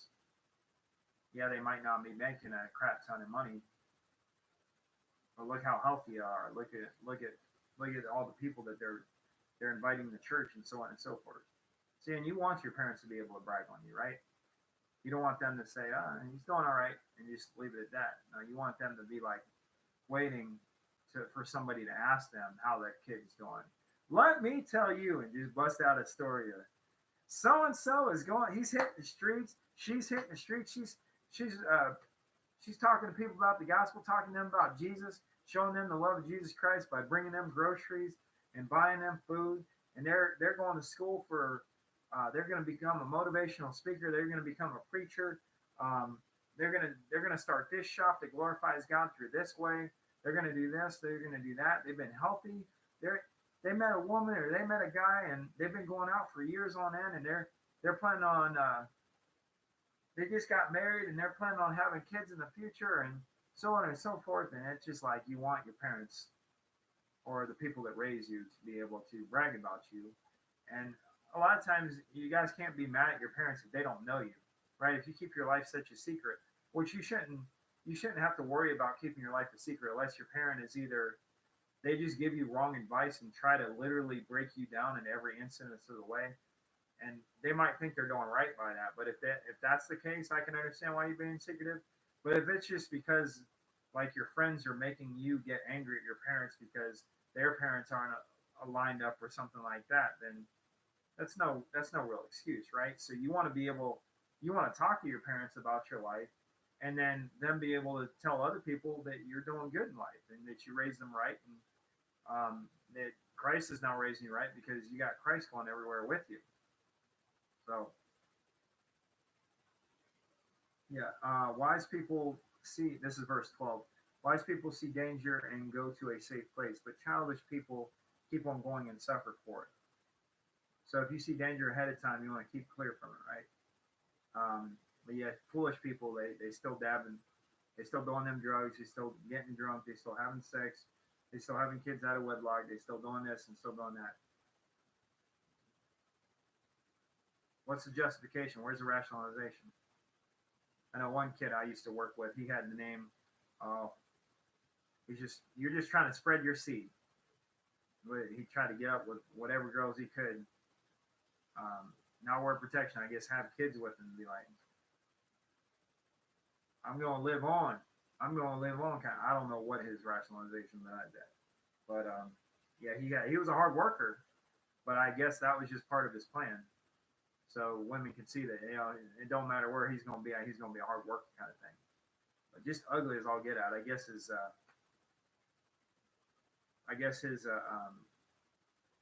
word game was up to par or something. I don't know. He kept on hanging out with this hot looking girl that I used to work with, and she came. I was hoping that me and her work out, but she did something that like really tested me at the time. I'm not going to say her name on here, but I brought her to church as a guest. She brought a whole bunch of guests, and I had another guest at the time. It was the most guests I've ever had at the same time because she brought her friends, and then her boyfriend, which the last time I talked to her, which was like about that was like a month and a half ago or something. So she brought her boyfriend, and then my other buddy came, and it all happened on the same day. So that's the most guests I've ever had come to a church with me at the same time ever. And hopefully I can break those numbers one day. But I was really thankful that that day, and pretty happy with myself. But yeah, so she brought her boyfriend, and I didn't know she had a boyfriend because we talked about that. But I got the question out the way, found out she was single, which is good. But things changed, I guess some guy made a move on her and said, "Well, is he a believer?" Yeah, he just hasn't gone to church in a while. I'm like, be careful. And she just really liked the church and how it motivated her and stuff. And I don't know if she goes there anymore, but she wanted to come back after she went for the first time because I used to brag about the way church all the time. Where I used to live. Now I work so far away. I say, well, you can watch them online and stuff like that. And sometimes I'll give them a witnessing card that has all the information on it. But the church is further away. But so it would take them like a little bit longer to go to that one rather than go to a local church that might be just on its fire, but it's a lot closer. We have a lot of on fire churches in San Bernardino, though. Like I was told, because I don't know if this is true or not, but supposedly Pastor Marco, he's from this other church that's in San Bernardino. Can't think of its name right now, but he came from that, and then the way came out of that. I thought he came from the Rock because their system was almost the same, but the Bible system is the same. So I like their way of doing church and doing making a church is all going to line up the same, right? They're going to go out, spread the word, spread the evangelism, spread the gospel, spread the right news, good news. It's not bad news. A lot of these other religions, they grow up and they're brainwashed into thinking that we're some sort of cancer. How? We're not killing people. We're just loving on them. We're doing this and doing that. The only thing that I can see people saying is, "Oh, all they're going to do is try to get your money." All we're doing is telling people that you give your first 10% because that's what God, and that's every church. So if people are like, "Oh, that church is money hungry," if they don't ask for money, they're not going to get it.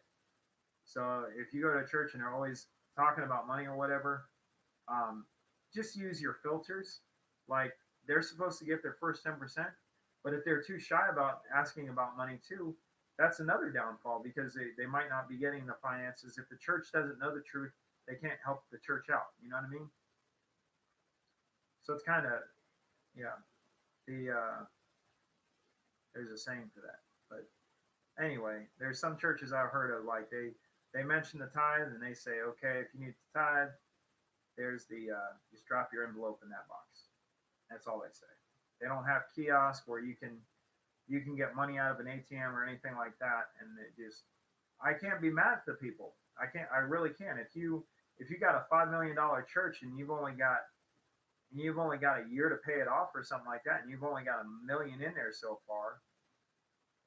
First off, you probably won't be there if you're doing it right from the get go. But second off, you can't blame the people for asking for money. Like, we're praying and we're asking, and it might irritate you a little bit, but if they don't ask, they don't know. And if they get into the word also, you really have nothing to be pissed off at. They're just asking what they need to ask, and they're being real with what situation they got going on. So, and the Lord's going to provide. He's going to provide because they're saying what they need to say and putting it in your mind, so then you can think about it. Especially if you're extra wealthy. A lot of people are like, "Oh, we went over this the other day, but there was a guest speaker, and he said, if you have a guest and they felt led to give a certain amount because they know you guys need a certain amount in order to pay off the building, then let them give it. All you're going to do is, what better place to give it than at church, especially if a church is active and on fire and doing what it's supposed to do. If you know the preacher would be doing something he's not supposed to be doing with the money, then you know that, but maybe not do your offering, but at least your tithe. That's what our pastor said he used to do. He dealt with a church at one time where he knew the pastor was gambling, but he was the first one to give his tithe because he was following God's word. He was following God's instruction, not what man was going through or human was going through. So anyway, let's get back into this, guys.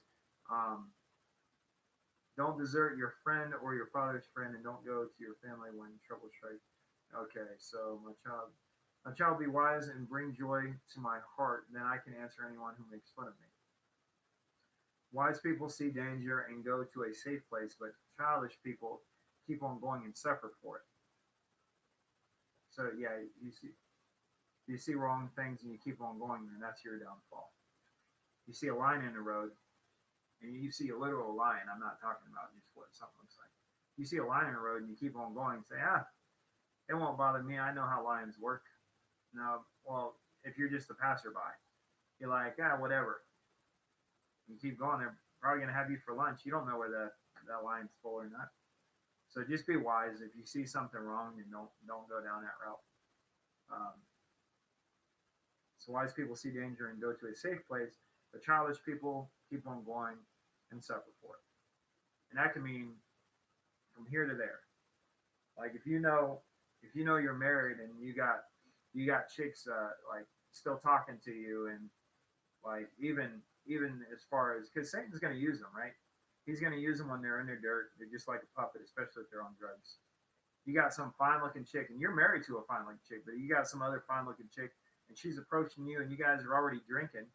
You shouldn't even be drinking right then and there. You shouldn't even be drinking, but for some reason you're drinking, and you're there, and things look good. Next thing you know, bada bing, you done committed adultery. I'm just saying, if you know something, then don't even tickle it. Like, don't even tickle the idea. That's why I look at people that go to bars, and I'm like, and they don't even plan on having an Uber. They just all like, well, as long as I don't see a cop, I know I can drive. I know I can deal with this. And it's just a stubborn thing. It's a self-pride thing. Oh, I know I can handle. I had the problem. I dealt with it many times, especially in the Navy. Now, I don't think I've ever been like drop dead drunk driving. I think I've gotten close, but there's people out there to do that stupid crap, and you need to report those people. Help them to help themselves. Report them to help themselves, kind of thing. Because if not, they're going to kill people, and that's what happens. That's why DUIs are going up, and like the penalty for it is going up. Like I don't even see how a bar is even a thing. Like unless you live right across the street from it. So bars I would think that they would be really popular for people like in a college town or something like that, to where you can walk back to your dorm. I'd rather be drunk in public walking rather than public driving. So yeah, but that's why they're hitting against it so bad, and they're so strong against it, and making the penalty even worse. because really it doesn't need to happen. Like I had one mixed drink with my DUI, one mixed drink right at point oh 0.08. The guy knew I was a Christian. He's seen the bumper stickers and all that stuff. But he needed quota and he was doing his job, so I can't be completely pissed off at him. And he might have been like, God might have been telling him, hey, give this kid a lesson that he'll never forget. And he did. That that that night I went back to boot camp in my mind real quick. It was yes sir, no sir, and I didn't conversate with him. Didn't say anything because I don't mess around. I don't. It's not. I just don't mess around. I know when it comes to that, I'd rather just have a good name about myself. And that night I was definitely going to be paying out the yang for the next couple years. Like I'm just now finishing up with my SR22 insurance, and this is going to be in April, and I'm finally paying off 3 years of that. You got to pay off 3 years of SR22 insurance just so your license is clear. I think that might have been also why my license was it wasn't void when I went to North Carolina, but when I went to North Carolina, I was like, do I still have to pay on this insurance even though I don't live in the state? And I guess I talked to the DMV and I was looking at YouTube videos and stuff, and I think you do, because they didn't have an SR22. When I went there, I was thinking, oh, I'll just pay SR22 on their license, but it didn't happen like that. I don't think they did SR22. So each different state will be different, but California, yeah, that's how that worked. But a blessing came out of that. I don't have to update my license now. Although I'm no stranger to like the driving test. I've moved so much that you just take the written as long as it doesn't expire and you're good. If it expires, you got to take the driving again. It's probably not fun depending on who you got as a instructor. My child be wise and bring joy. Okay. So verse 13, take the coat of one who puts up money for what a stranger owes. Hold it until you get paid back, if he does it for a woman who commits adultery. This one always kind of threw me for a loop, and it still does to this day. But I'm going to say that it mainly means that take something extra for somebody that's letting somebody that is doing wrong, like they're doing a favor for somebody that's doing wrong. So take something extra from that person that you're lending to, because you don't know whether they're going to be doing wrong with that person too, and they're going to be taken off. So at least you have something rather than nothing. So yeah, so it says take the coat of one who puts up money for what a stranger owes. Hold it until you get paid back, if he does it for a woman who commits adultery or commits this or does that. If they're in the wrong, take that extra. So like, yeah, it's not the same example exactly, but like people at work, if I lend them money, I say, well, let me hold on to something that you got until I get paid back. And that's what I should have done, but I didn't do it. Let me get $1. Okay, let me hold on to your whatever. Let me hold on to your earphones. Let me hold on to this. Let me hold on to that until you pay me back. Oh, it's like that? Yeah, it's like that. I mean, if you want $1 that bad, then that's my price. But if you're just trying to give it to them, whatever. But yeah, they're saying even more so to do it with people that you're like getting a loan from somebody, and you're loaning that money to somebody that's in a sketchy business. Like take something extra just in case you don't get paid back. You want $10,000? I need your keys. It's the price. Until I get paid back, that's how things got to go down. Oh, that's going to be annoying. Oh, let me get that, because this ringer, I got to change it, but it just doesn't stop ringing. Hello?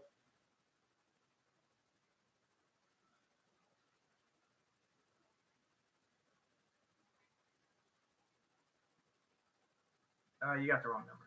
This is Ryan Ellis. All right. I'm on a live video. I would have been nicer than that normally, but I don't know what that was for either. It was for some Lopez person.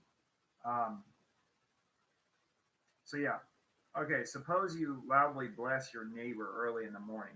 Then you might as well be calling down a curse on him. So loudly bless your neighbor in early in the morning. I was feeling bad because my coworkers would come in.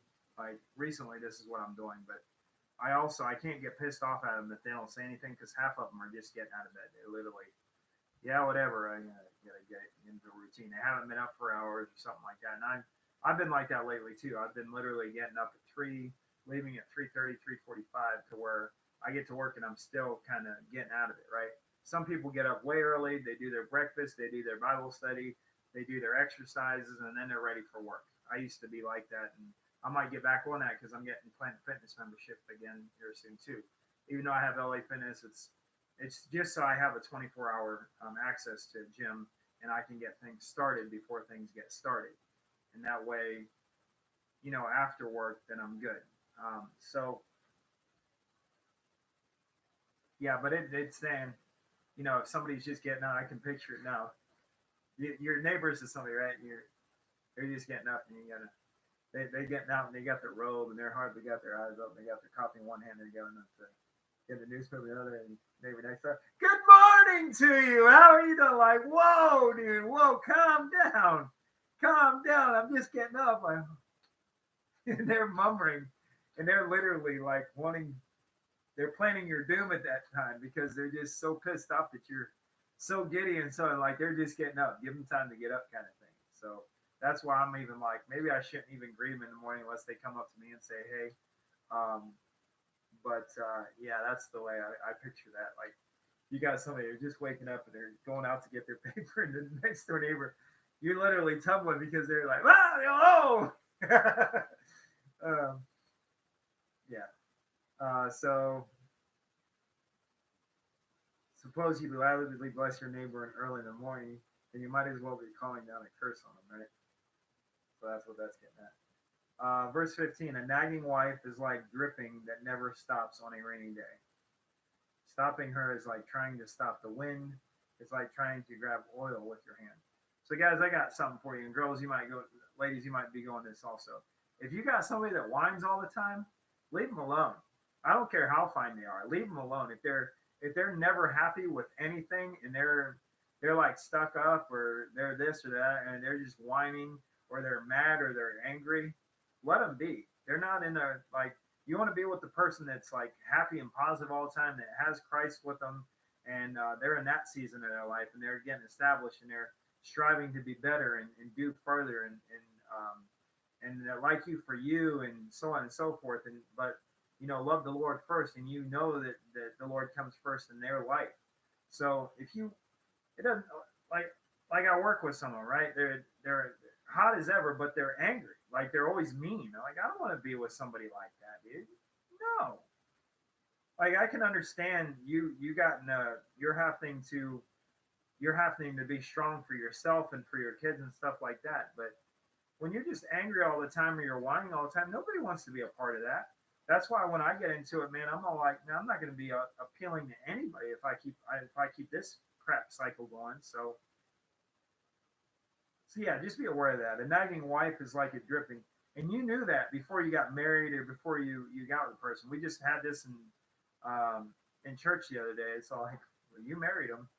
Like, well, let's go ahead and get married. No, all figured itself out once you get married. No, you got to slow it down if something like that's going on. And hold on a minute, is this really the person I want to be for the rest of life? Because they're negative and they're down all the time and they can't get themselves back up. This isn't a season. This is their personality. Do I want to be dealing with that for the rest of my life?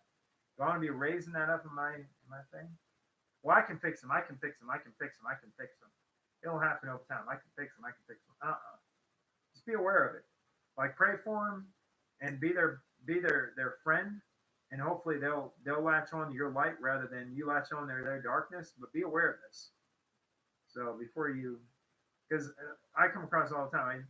Like, oh, that hot looking girl, man. She come to church too, but she's still going through her stages, So she might not be so beautiful inside after all. She's not there yet. But on the outside, she looks bad, And girls might thinking the same thing, Dang, that boy Tone, he got, oh man. But then you find out that he don't have a job, that he's like on the drugs, he's doing this and that. The only reason he's hyper is because he's on cocaine. He hits women. You know, he treats them bad. He's always angry. Yada yada yada. He's never got a smile on his face. He ain't got Christ. Then the looks don't obviously matter, right? The looks are only skin deep to a point. It's the first thing you see, but you need to ask further. You can't just be taking whatever. Like, oh, I'm so old. I just need to take it. No, because what if they're Muslim or something like that, and you're having kids with a Muslim fella, and that's the husband, so that's the man. He's supposed to have the bigger say, right? And that's not because I'm a man. That's just how the Bible explains things. Woman came from man, and it's not saying that you're insuperior to us. Actually, some of you women nowadays are stepping up to where guys got to be, because guys are being boys about stuff and just not doing things because they got technology and stuff, and they're taking the path of least resistance. But ladies, you guys, the guy's acting like a boy. He gets up with you. You have kids, and you're dealing with the kids now, because you're the one that holding them. So you got them. So you're literally having to be the man and the woman in the situation. And so I can understand why you guys are so pissed off and so mean half the time. But not all guys are the same either. We're not all the same, and we're not all on the same seasons either. So even though we might have been mean last year, if we got saved and we started hanging out with this, them, and that, and they were a better motivation for us, and you literally see changes in our life. Our fruit is shining a little brighter. Then we're doing better things in our life. Then hey, we're stepping up. Like that saying that you can never change a person, not necessarily. I think Christ can definitely change a person. You see murderers, mafia members, and all that stuff. They change like that because of the Holy Spirit. God's in control of everything, even though he allows Satan to be the control of the air. He allows them. He allows Satan. But he doesn't have the final say. God's got the final say. Just remember that. That's why you got warlocks and stuff like that becoming preachers, because they find out that Satan's in second place, not in first. Not even that. He's insuperior to God. Okay? He comes nowhere close. And that's how the whole thing started from the get-go, right?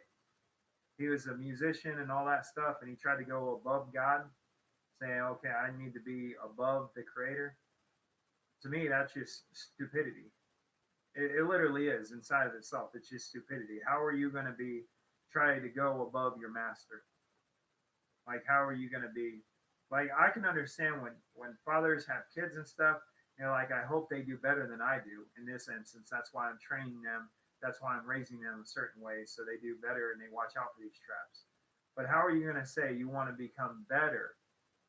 Like, you as a person, not the person thinking that about you, but you as a person thinking, I'm going to be higher than that person that created that.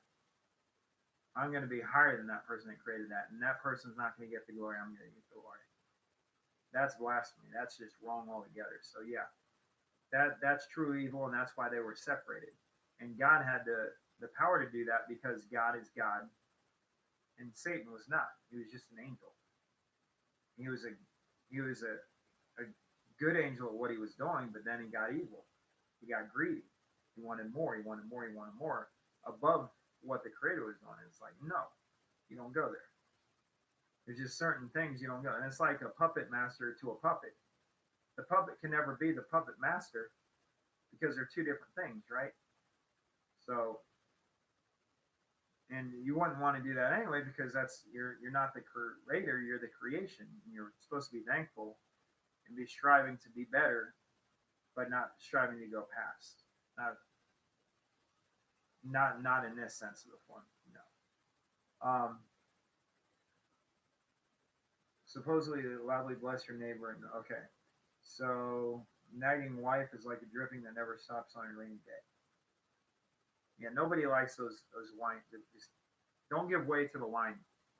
People don't give way to the wine. Don't do it. I don't care if you're male or female. Don't give way to the wine. And I say that as in don't allow that demon to even get a foothold in there. If you see yourself starting to, shut it down. Shut it down. Change the subject, or just deal through it. But don't give it life. Because you speak crap to life, it's no good. then it's a problem. This isn't good enough for you. This isn't good enough for you. Next thing you know, you just can't be happy because it's just never enough. Like that song on Never Enough. She sang it beautifully, but it's just never enough, right? You don't ever want to be with somebody like that. They're always whining. They're never happy. They have your kids. Like that's why you want to make sure that the person that you're marrying is the right person. So when you're older like me, you're trying to rush the process a little bit, but at the same time, you should still have those filters just in maybe a little quicker time. But don't be like, oh, you see the person tomorrow, you marry them. No, unless you guys literally see God in your dreams and you can um, answer each other's sentences. Like, okay, so what are you to me, and what am I to you? Well, God let me know that. God let me know that too. Let's get it. So at that time, but that's, I want to say you really gotta, I don't know. It happened with our assistant pastor, but it wasn't even, he didn't allow it to happen overnight. He even allowed it to be, well, I think it was Pastor Robert, what 6 months or something like that. So they were friends, they dated, but they already knew the end result. Like he said, oh, by the way, you're going to be my wife. She's like, yeah, I know, because God already revealed it to him. Now that's on a whole nother level. That's beautiful and awesome. But anyway, so this next one, it says stop. Okay, so that was 15. A nagging wife is like a dripping that never stops on a rainy day. Stopping her is like trying to stop the wind. So she's stubborn too. She's stubborn with her whininess, and it's like trying to grab oil with your hand. So it's almost impossible to stop her in this season of whining and nagging because she's in that season and she's stubborn. Verse 17, as iron sharpens iron, I told this to a sister of mine, or I put it on her comments on Facebook, but this is the one. Proverbs 27:17. And a guy from church made this shirt, and he made it and he sold it, but he just broke even when he sold it. So he really just wanted it to get out there. He didn't do a patent or anything like that. He bought them and he sold them, and he didn't make any profit. He just wanted them to be out there. So, as iron sharpens iron, so one person sharpens another. As iron sharpens iron, so one person sharpens another. And I go even further than that. I say so, and that's just what this translation. But one believer can sharpen another, right? One believer can sharpen another and be motivational to the other. In the world, you try to sharpen somebody up, and people will be like, "Wait, you trying to control my life? You trying to tell me what to do? You're not a manager. Who are you?" And it's like, dude, no, take it easy. I was just trying to give you a helpful hint, and I was trying to. And this is another thing. There's a difference between telling people to do and advising them what to do. If it's a brother or sister and they're stumbling, or they're a friend, then you advising them not to do something and stuff like that, rather than telling them, is two different things. Now, if you strongly advise them, then you're doing that. Now, if they're putting a needle in their arm and they're about to kill themselves, you're probably going to just control them and literally like lock them in a room somewhere for a long time just so they live. Like it's beyond all that then, right? But what I'm trying to say is just be motivational. Be that great witness to a brother and sister. And when they're needing help, don't be like, oh, I got to talk to that person. Just don't get way to the line. Follow the Holy Spirit. Don't follow the demon of wine. Don't follow the negativity. Don't follow. You gotta watch motivational films on YouTube. Don't matter what everybody else says. Just do that in order. Do what you got to do in order to get the dream that you need to have, and the dream that you were meant to succeed in. And if it's a true friend, a true parent, a loving person, then they're going to motivate you in that, and they're going to be honest with you in that. If it's a crazy idea, just hear them out. I don't like when people like start laughing at ideas and dreams that I have. I don't care if you're related to me or not. It's not professional. It's not nice. I wouldn't do that to you, right? So what you give is what you get, right? So give respect, get respect. Just these little analogies in life that help you get through and then make the best of life. But just be motivational and help people out. You know what I mean? help people out so much that you're helping yourself out in the end run. So if it does come to a day that you need help, they won't hesitate to help you out. They won't. It won't be a. There won't even be you won't have to be shy toward it or anything. Be like, I'm struggling right now. You got any extra? And if they say they literally don't have anything, then you got to believe they don't have anything. Then you go to the next brother, the next sister, and you know you help them out. And it's not like you're looking for a payback. It's that you're doing what God asked you to do from the get go, and other people are going to do what God asked them to do from the get go, and you guys are all one big strong family. So as iron sharpens iron, so one person sharpens another. And that's verse 17 in Proverbs 27. I'll probably write that on a different thing on my Facebook or on my Instagram, or whatever. A person who takes good care of a fig tree will eat its fruit, and a person who looks, and I got that one circled too, guys. As iron sharpens iron, so does one man sharpen another, or one human sharpen another. So if something really means something to you guys, highlight it and attach to repeat it. For those that say, I don't want to write my Bible, it's too holy kind of thing, get that crap out of your head. It is too holy, but you want a beaten up Bible. You want people, like if you pass away and someone looks through that, they can at least say, okay, they were paying attention. These are the things that meant a lot to that person. These are the verses that extra, they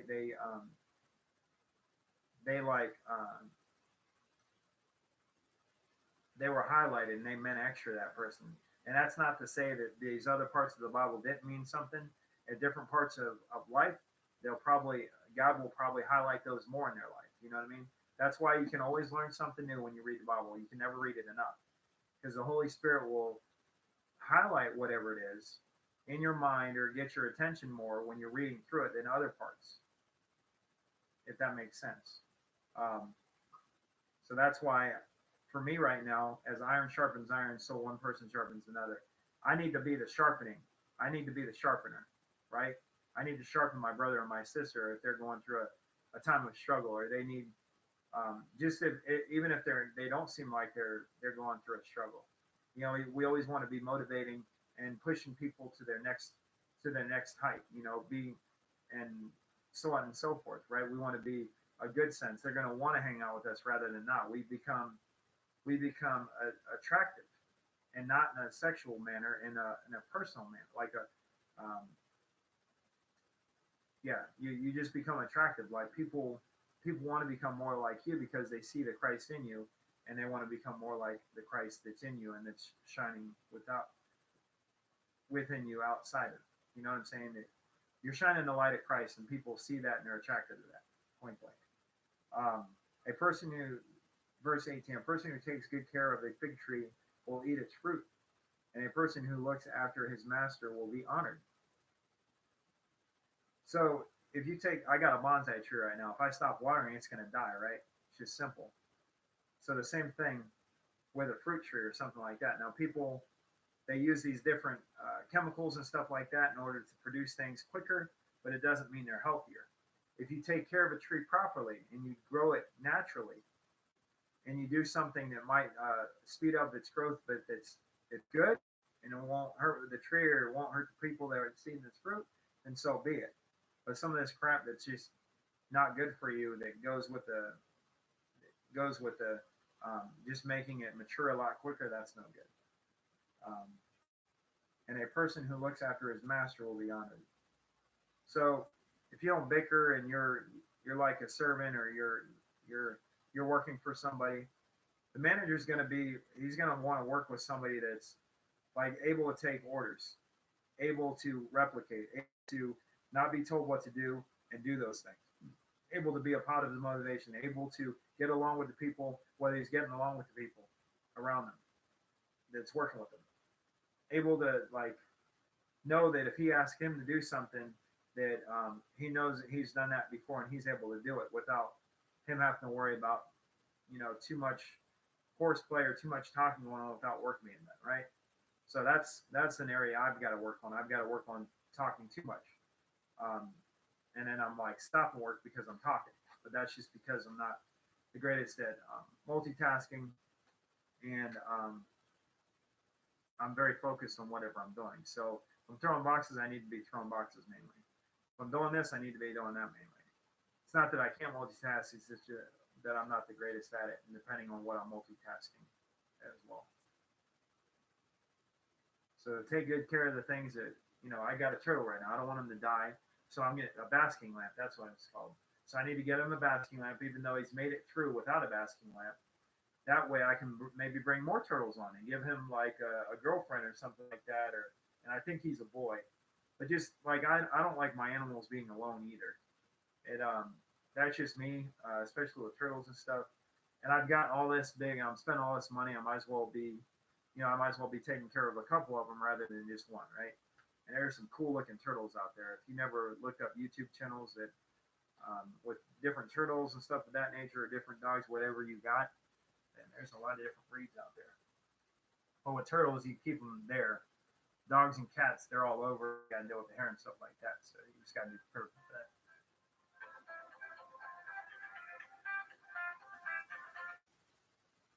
Hello?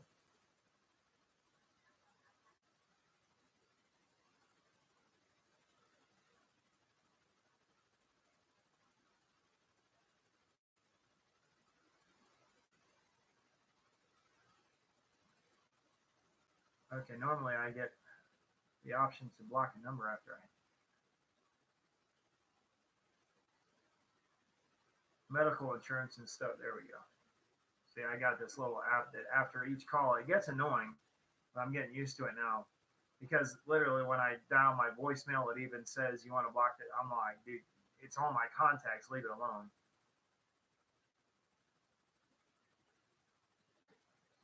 Okay.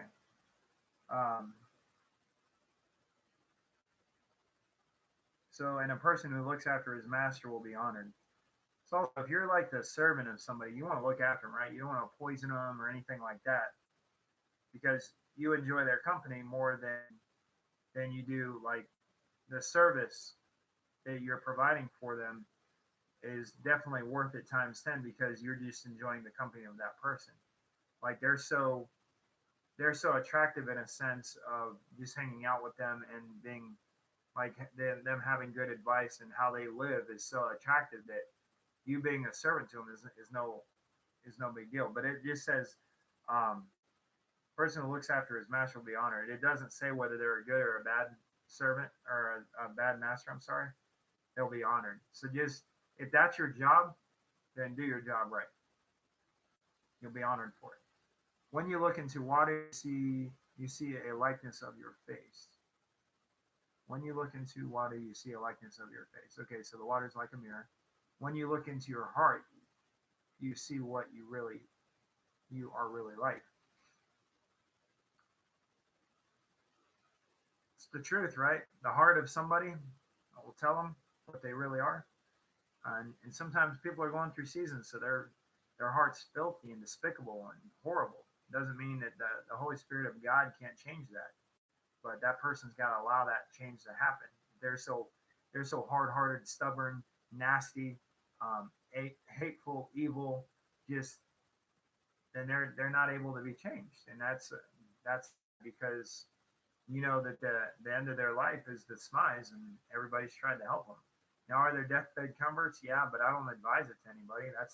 That's on God's plan, not anybody else's. You don't know whether the next 5 seconds you're going to live or die. So I'd rather die knowing that I'm a Christian first and foremost. And yeah, I might have struggled here or there, but my core, my heart, my soul belongs to Jesus and God. And it's like, it belongs to God. And like, so I'm a Christian through Christ. I'm saved. And that's how the Creator will see me, is He'll see me through Christ, because I was never ashamed to mention Christ, right? And guys, when you first start this walk, things aren't going to be easy. But look at anything. You first try a diet. You first try you first try a job and stuff like that. It's not going to be easy most of the time. Sometimes it is, but you're going to have your struggles and you're going to have failures, and just know through your failures and your struggles, that's where the glory is. That's where after that, that's when you can either pick yourself up or you can just dabble in the dirt. And when you dabble in the dirt, you're just wasting life. You're wasting time, and you're wasting what you can be in life, what God has planned you to be a blessing for. So a blessing through. I'm sorry. Um, so yeah, your heart will truly tell you who you are, and but God is even beyond that, and He'll tell you that you are made for more than this. He has bigger for you than the crap that you're in. So just stay patient and do that straight and narrow. Be teachable, especially about the Bible, and be the better example, right? And just know that through Christ, it's a win-win situation. When you look into your heart, okay, death and the grave are never satisfied. A man's eyes are never satisfied either. Yep. So this is true, especially when you're in the dirt. You just won't. You'll start gawking at women, and you can't stop. I know because I've been there before. Death and the grave are never satisfied, so they're never. It's never enough for them, right? Death will always happen. The grave will always happen, and a man's eyes are never satisfied either, right? So a human's eyes are never satisfied. They're always going to see something that's appealing. They're always going to want to covet, want. And you, like I say, you just got to control this body. God gives you, He gives you the honor of having life in this body. So you are to control it until it passes on to the new one. This is yours as far as that goes. So you're to control it and control it well, rather than the others around you, the sin that's around you. Don't let them tell your story. You tell your own story. You know what I'm saying? And if you don't tell your own story, they're going to tell your story. And that's what I'm saying. And I mean through actions. Like, you hang out with drug dealers, you're going to become a drug dealer. Or you're going to be labeled as a drug dealer. You hang out with prostitutes, you're going to be known as a playboy, or you're going to be known as a this or a that. You hang out with players, you're known as a playboy. You know, you are who you hang out with, the books you read, the TV you watch, so on and so forth. And a lot of people are like, well, I've got more discipline. I'm going to be the light to that darkness. Okay. Spill your thing. Just be in it, but not of it. Paul did that, but he did it. He was in it, but he wasn't of it. So even though he was hanging out with that crowd, it was to be a motivational light to him.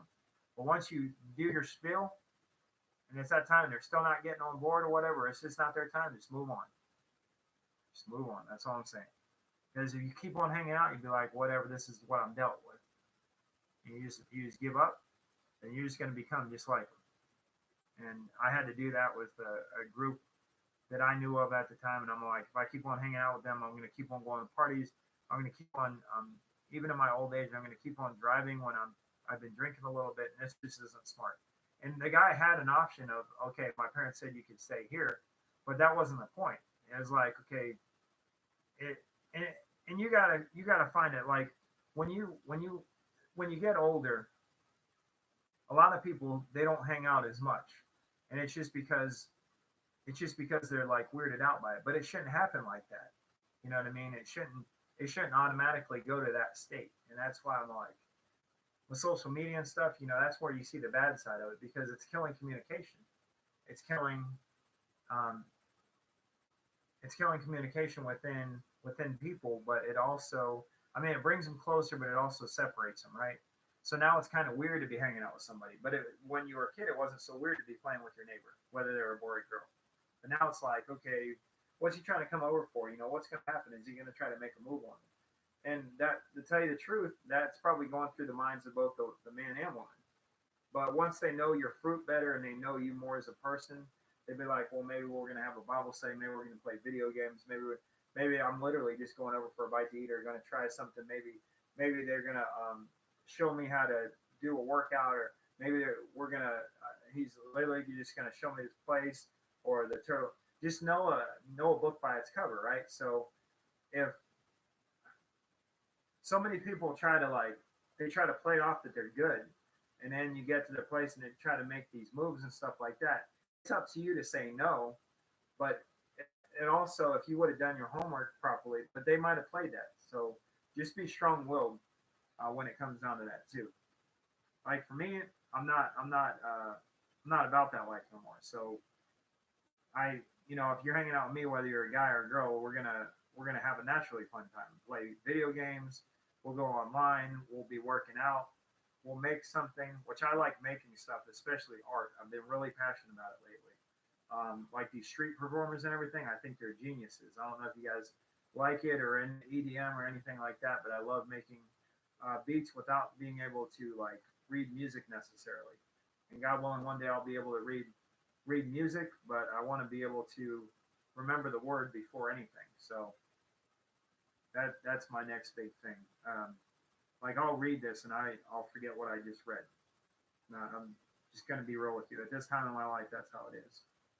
God willing, I go back to school and certain gears are triggered to where that muscle can be built and I'll build it. But right now, yeah, this is what's going on. When you look into your heart, you see what you really are like. Okay, so 20, death and the grave are never satisfied, and man's eyes are never satisfied either. So it's true. It's true. We're always wanting, wanting, wanting. You know, we see something we want, especially when it's shined up a little bit more than normal, and yeah. But we just want to taste it, right? We don't want to keep it. We just want to act like it's ice cream or something. 31 different flavors, right? You want to see what this is like and that is like and this. Well, what? But in the end, what's it do to you? Like, what? You guys, if you're with a whole bunch of different partners in life, and if you've already been with partners like me, and I'm not going to say I'm a pimp or anything like that, or have been in the past, but I've been with different females. Am I proud of it? No, not at all. But I'm using that as an example here to let you guys know that it's not worth it, right? If I could have saved myself for that one person, first off, I think I would have been a lot further in life right now. I don't care if the millions of people did make fun of me because I decided to follow God's word on that. The right ones won't make fun of you, will actually congratulate you and say, good job. And good job. And I see how you've become a lot more established, and your wife or your husband, they're only going to know you. So it's never too late to get back on that point. Like, okay, I got re-virginized because I'm getting on board with the Lord, and I've got to go through this valley and through this, but I know that Jesus is going to be with me the whole way through. The Holy Spirit's going to be with me. God's going to be with me the whole way through it. You know what I mean? Even when it doesn't seem like He's there, He's there. You know, and a lot of people question their faith too. Like they're doing awesome things, and all of a sudden they're praying to God, and it doesn't seem like God is there. He's there. He's just maybe He's testing you to see what you're going to do. You know, you never. I don't know. So just remember that's why I think they come up with this verse also, or not this verse, but this saying, from Satan, it's temptation to go back into your mutt, to go into evil, to get with that prostitute, to get that orgy, to do those drugs, to experience that type of life, to do this, to do that. And from God, it's a test. Like, okay, are you going to give these things up for me so I can establish you and make you do bigger and better things than your average folk? Right? Just saying. For me, that's what the struggle has been. Like, if I'm struggling here, then, all of a sudden a fine-looking woman might come up and offer herself to me, and what am I going to do, right? And then that might not work, so she might come up with a couple of her friends. Okay, what about now? You want to have an orgy with us or what? We're but flesh, right? But we're going to follow the flesh, we're going to follow the spirit. You know, and the same thing. A couple of guys come up to a girl and they want to please them at the same time or whatever. Or, they might get into different girls and stuff. And it's just, once again, it's, what is it, guys? So is it going to be you're going to follow the Holy Spirit, or you're going to follow the flesh? You're going to be like, well, I'm going to follow the Spirit later, but right now I got to get this in. Nah. You can't change that. You know what I mean? For some people, that's like daunting for them because they remember that thought in their head. They remember what's going on. For me, I don't have the greatest memory, so that's not a problem, but it's not an excuse to act like that either. Thank God that you do have a good memory. You know what I mean? So, yeah, there's just different roads, and you're going to either choose the right one, which is the Holy Spirit, you're going to choose the left one, or vice versa. But yeah, just be aware that Satan is here to kill, steal, and destroy. He's the father of lies. He's the deceiver. He'll make something look good. He's literally a sheep in wolf's clothing. I mean, sorry, I said that wrong. he is a wolf in sheep's clothing. So he'll come through acting all nice, and he'll do it through people. Who else is he going to do it through, right? Animals and stuff. He'll do it through people, and he'll act like he's a certain sort of way. And have I been guilty of being a prisoner of him before? Yeah, everybody has. But who are you going to be? Who are you going to let be your father? Is it going to be God, your father? Is Jesus going to be your father, or is it going to be Satan? God's the winning team. It's not the easiest team, but he's the winning team. And the closer you get to him, the easier it gets. But, you know, a lot of times I'm going to say this for guys because I am a guy and I literally went through this in my mind. Like, what happens when these beautiful women come to you and they say, okay, let's go, let's get this, let's experience this, let's have a good time, let's take some ecstasy and have an orgy. What are you going to do? You're going to fumble and say, well, I'm going to get my experience in. Or are you going to follow the Holy Spirit and literally finally get established? Because if you do, you're like, oh, I'm young, I'm this and that. I have plenty of time to do that. Who says who? You might be ran over the next day. Like, oh, how often does that happen? It still happens, though. You got to make sure that you're on the right side of the fence, right? So when he comes back or when he calls you up, you want to make sure that you were practicing right rather than wrong. That you were mentioning him and you were about, mentioning Jesus rather than anything else. So, and I get it. If you're at work and you're working and you can't, like for me, you literally got to talk to coworkers or something on your break because you can't multitask like that. You got to be about one thing or the other. Work your butt off, man. Like outwork your coworkers, and not to say I'm not to brag, but just to like boost you too. Like you're working hard for this company, but don't look at it like, man, I'm busting my butt for these guys. I'm breaking my back for these guys. Yeah, but you're also building yourself up, right? You're building your strength up. Once you go through this and you're like, okay, then you're building your strength up so you can do more things. So say for some reason you couldn't sleep last night. You got to go to work at a warehouse doing hard work, and you only have like 30 minutes to an hour of sleep. You got kids to keep you up all night. You only got 30 minutes to an hour of sleep. You still put in work? Yeah. Like, do so much work that when you do come into work like that, you're working at a normal pace, and it's at normal time, and it's like, and it's still upbeat with everybody else. Think about these things, guys, because I gotta think about it. I'm just talking to me too. I'm talking to me at the same time.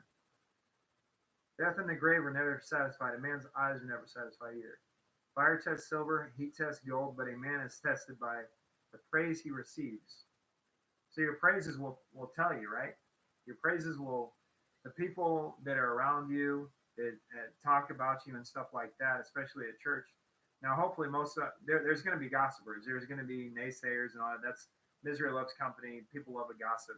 What did it say? The gossip goes down, and people remember that more than they do anything else. And it's sad. It's like, okay, I worked all this time, and you remember my one bad thing. That's why your testimony. That's why, well, not your testimony. That's why your witness is so important. Because the outsiders see, yeah, but I seen him in his dirt, and hopefully they'll even have enough common sense, even in their dirt, to find out that ain't nobody perfect. But some of them don't. They're stubborn. They're stubborn to a T. Like, oh, they're not perfect. How can I follow them? Nobody's perfect. That's why God had to send His Son, Jesus Christ, to die for our sin. Now, once again, it doesn't give us an excuse to act like it. Because the worse you act, the worse you are, pretty much. Well, I'm making millions of dollars. Yeah, but what are you doing to make that $1 million? What are you stooping to? What kind of level are you? What kind of demoralizing thing are you allowing yourself to be? As a Christian, I advise people to even have a second job, have rainy day money and that stuff too, because if you're working at a steady pace and your coworkers are like far out doing it, they're like on cocaine or whatever, and they're going beyond, and you're just like, I'm sorry. I'm not going to demoralize myself and cheat to win, or they're cheating in order to get a rate. I'm not going to do it. If you want to let me go, then let me go. But I'm not going to be punished because I'm an honest worker and I'm keeping a rate at this thing, and I'm not Mr. Cocaine Head over there. This is me, and this is the rate that you're asking for, maybe not, but I'm pacing myself. I'm not gonna have a heart attack for no job. Ain't no job gonna take my life. The only life that's gonna take my life is mine, and it's only because I've been. That's if I allow myself to become that stupid in order to get that stressed out over. But when you're chasing a dream, it's not stress. When you're chasing a dream, it shouldn't be stress. When you're chasing a dream, it shouldn't be stress. Just remember that. When you're chasing a dream, it shouldn't be stress. You should passionately go after something with ease and peace. Be like, yes. Now, don't get me wrong. You do add speed to it, but that's after accuracy and then speed, right? So definitely, men are never satisfied. Man's eyes are never satisfied either. Fire tests silver, heat tests gold, but a man is tested by the praise he receives. Exactly. So as silver is tested and all the crap comes out of it, heat's test. So we're gonna be tested, like our gifts and all that stuff. I don't know exactly what. See, this is why I got to become better at verses, guys. Because when I try to give witness to something, I don't want you guys to think that I'm coming up with verses off the top, and I'm good grief, that scared the crap out of me. Um, I'm coming up with worse than, or I'm making some twisted cold or something like that. It's not. It's in the Bible. It's just I don't know exactly where it's at in the Bible. So I need to get better at this, and this is why I know it's evident because if I'm better at this, I can be a better witness, and I'm going to be a better witness to be a better witness, not to twist things out of proportion. And that's what you got to be careful of, guys, too. Just because people know the scripture doesn't mean they won't use that scripture, depending on what season they are, to do better or worse things in life. You can tell a book you can tell a tree by its fruits. Once again, if you look at their life and they're all about God, but they're running like a brothel or something like that. They're really not all about God. They're about money. They're about gaining, so on and so forth. If so you'll tell if they're saying all this, but they're angry and they're always beating up people or something on the side, and they act like a completely different person outside that church, then they're not the right place, right? So yeah, your testimony, your witness will tell on you for you, right?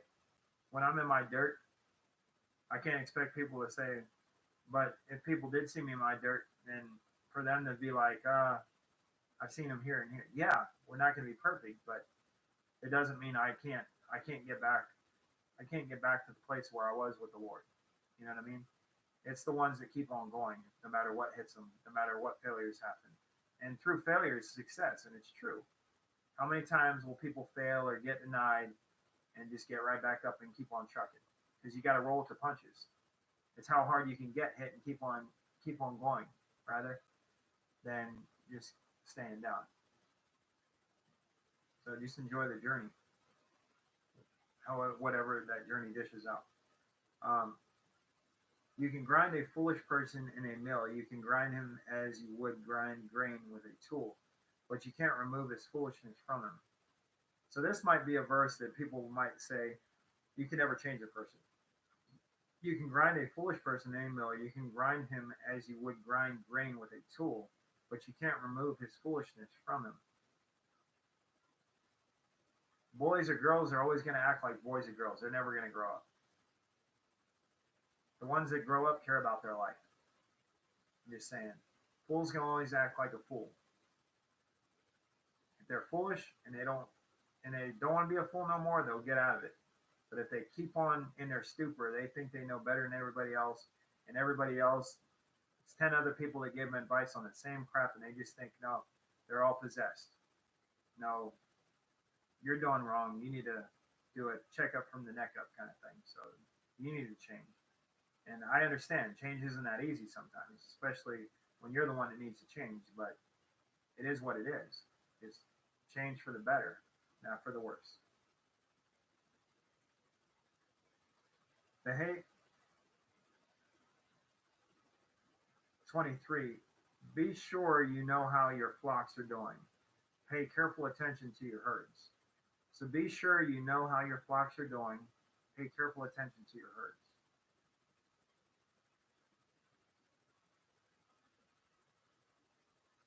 So if I become a manager and I'm managing people,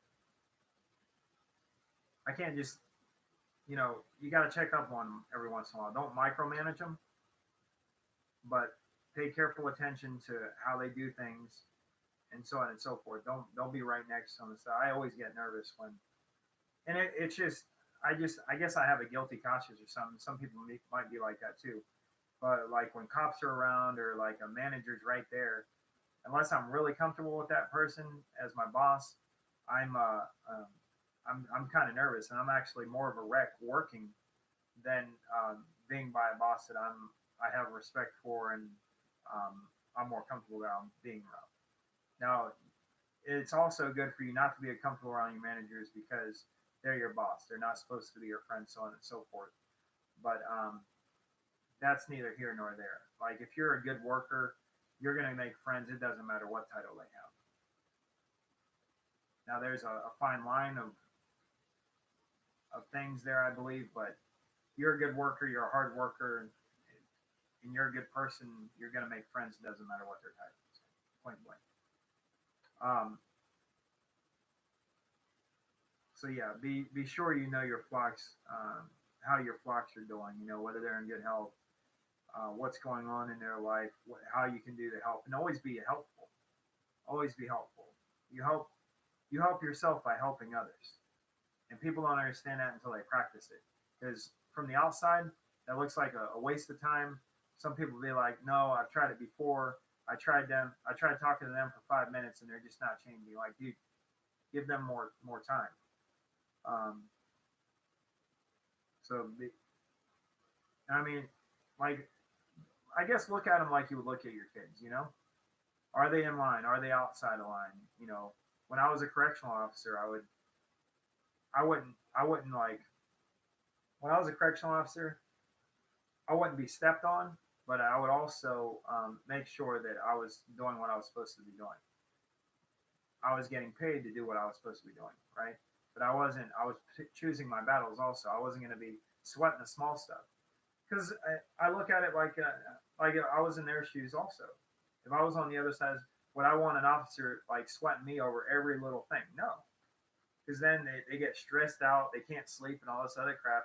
Then they're grouchy, and then they start barking at you or fighting. So it all follows downhill. Same thing with like on that sense, and this is kind of going off subject, but if you go to work on time, you go early, so you're not stressed out during the rest of the day. You're not speeding. You don't get a speeding ticket. You then got to call in and da da da da da da da da da. It just all follows down line. So be proactive. Be early rather than late. You know what I mean? If if I've got to leave if I know I can get to work in 30 minutes, I want to leave at least 45 minutes ahead of time, right? At least that way I'm not speeding and I'm not getting tickets because I'm going in the carpool or what have you, gotten cutting people off or causing accidents or this or that, to a point of maybe even dying through it because you're running late, you're zig zagging, not using your best character, you're just stressed out, you're not paying attention to what you're doing. So yeah, just be proactive. Um, and make sure your flocks are doing good, kids are doing good, or whatever. Be sure you know how your flocks are doing. Pay careful attention to your herds. So when Jesus was, he's a shepherd, right? He's going to make sure that his herds are doing good. Sometimes that's tough love, guys. It doesn't mean that it's not love.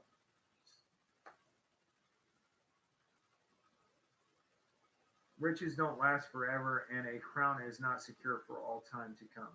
Riches don't last forever, and a crown is not secure for all time to come. So you got to make your money make money. Riches don't last forever, right? Except the riches in heaven. Heavenly riches last forever, but he's talking about monetary money, um, money. Um, so it doesn't last forever. So in other words, like use it wisely. Don't piss it away. Don't drink it away. Don't give it to your habits. No, use it wisely and have it actually make money for you. Make your money. They have that saying. Um,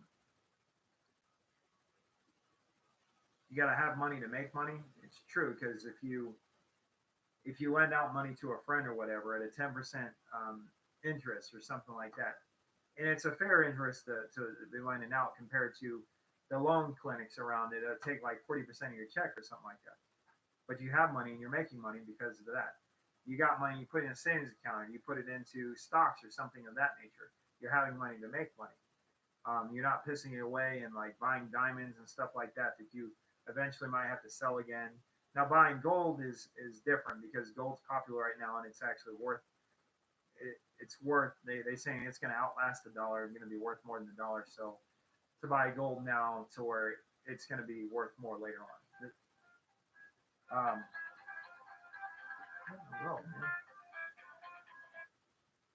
Hello.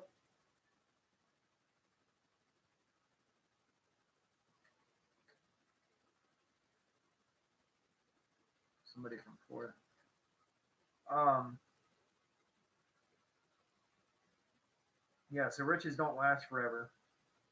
So I would definitely get into stocks and stuff like that rather than going and drinking it away or whatever. Eating it away, I had a problem with eating my money away too. You get into this nonchalant thing, you go out and eat all the time. I want to try this, I want to try that. That's why people have a budget, right? Try to keep your budget. I'm not the best at keeping budgets, but try to keep your budget. Know what you got to pay every time. 10% to the Lord, 10% to you, the rest for bills, right? Uh, Riches don't last forever, and a crown is not secure for all time to come. So yeah, if you act foolishly and like crowns in heaven, like I was thinking heavenly minded, right? So I'm going to be sharing this one with heaven minded too. I'm glad I found that. And a crown is not secure for all time to come. So if you're blessed with a certain management position or something like that, you want to move up, you want to be better, right? But if you act foolishly, you start hanging out with your coworkers, you start drinking with them, you start taking drugs with them, this, that, and the other, and then they all of a sudden got you at work or whatever.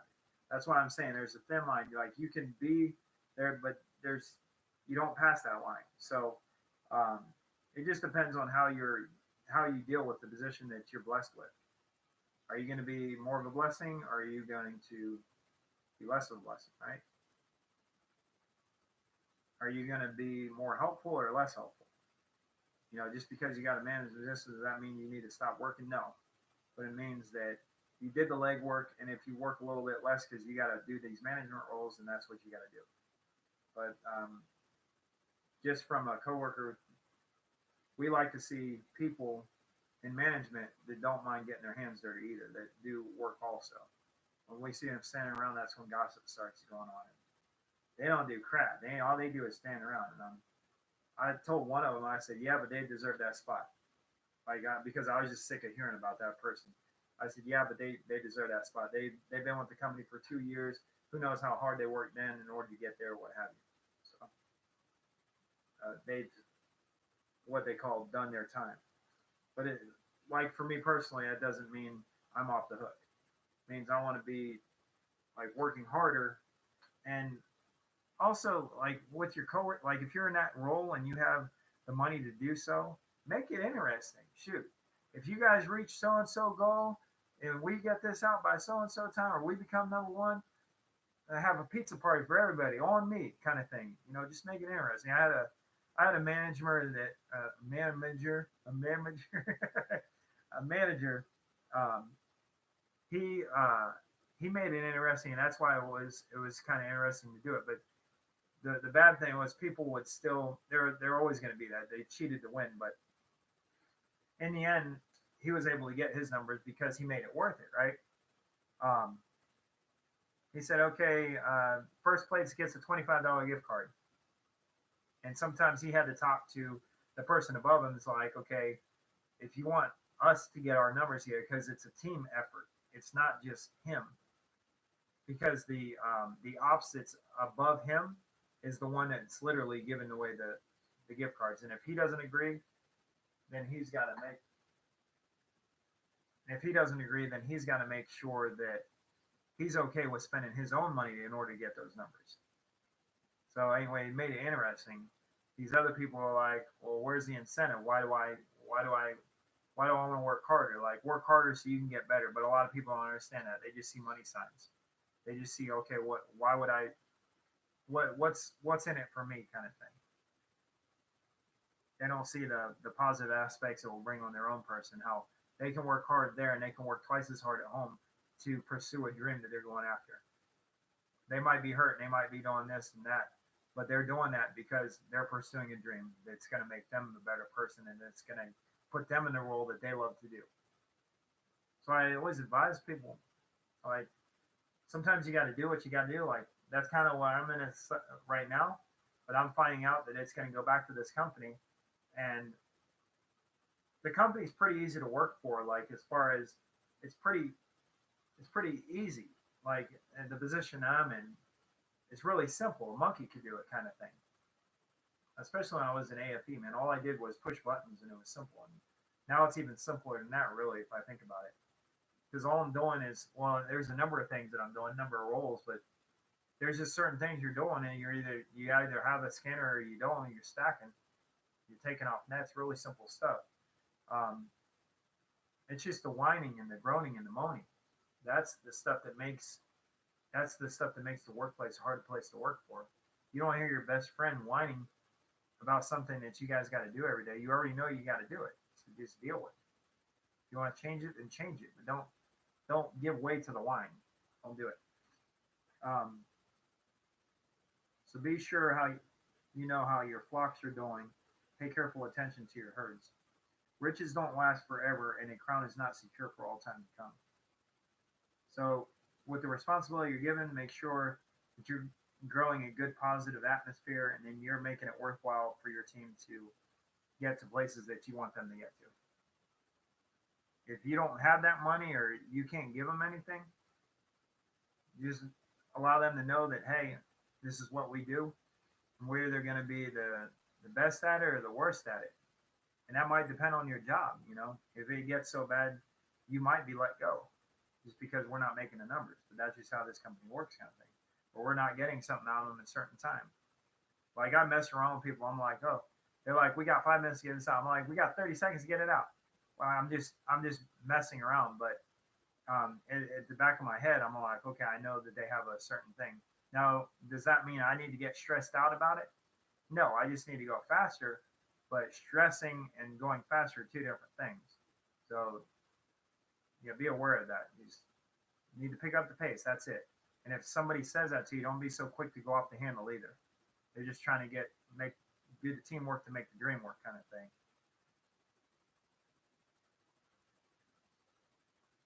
Riches don't last forever. Okay. The hay is removed and new growth appears. The grass from the hills is gathered in. Then your lambs will provide you with clothes. Okay, the hay is removed and new growth appears. The grass from the hills is gathered in. Then your lambs will provide you with clothes, and the money from selling your goats will buy you a field.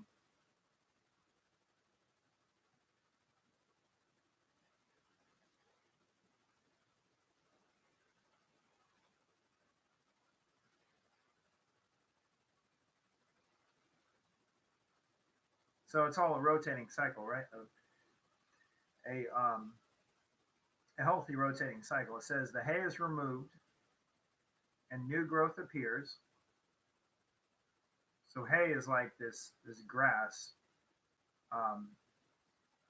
or this weed that's, it's like a wheat that's not wheat.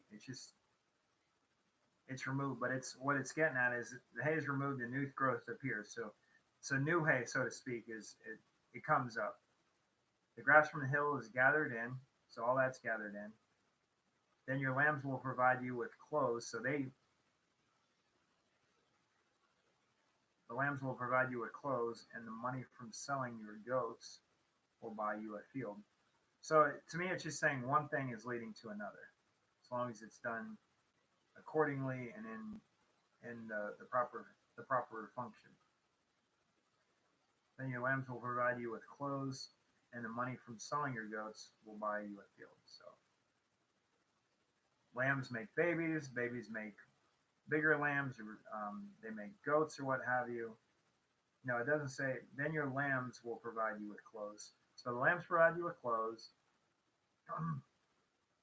You get money from selling goats, and that money can be used to be, or the money is used to buy a field, and then you can have more stuff, right?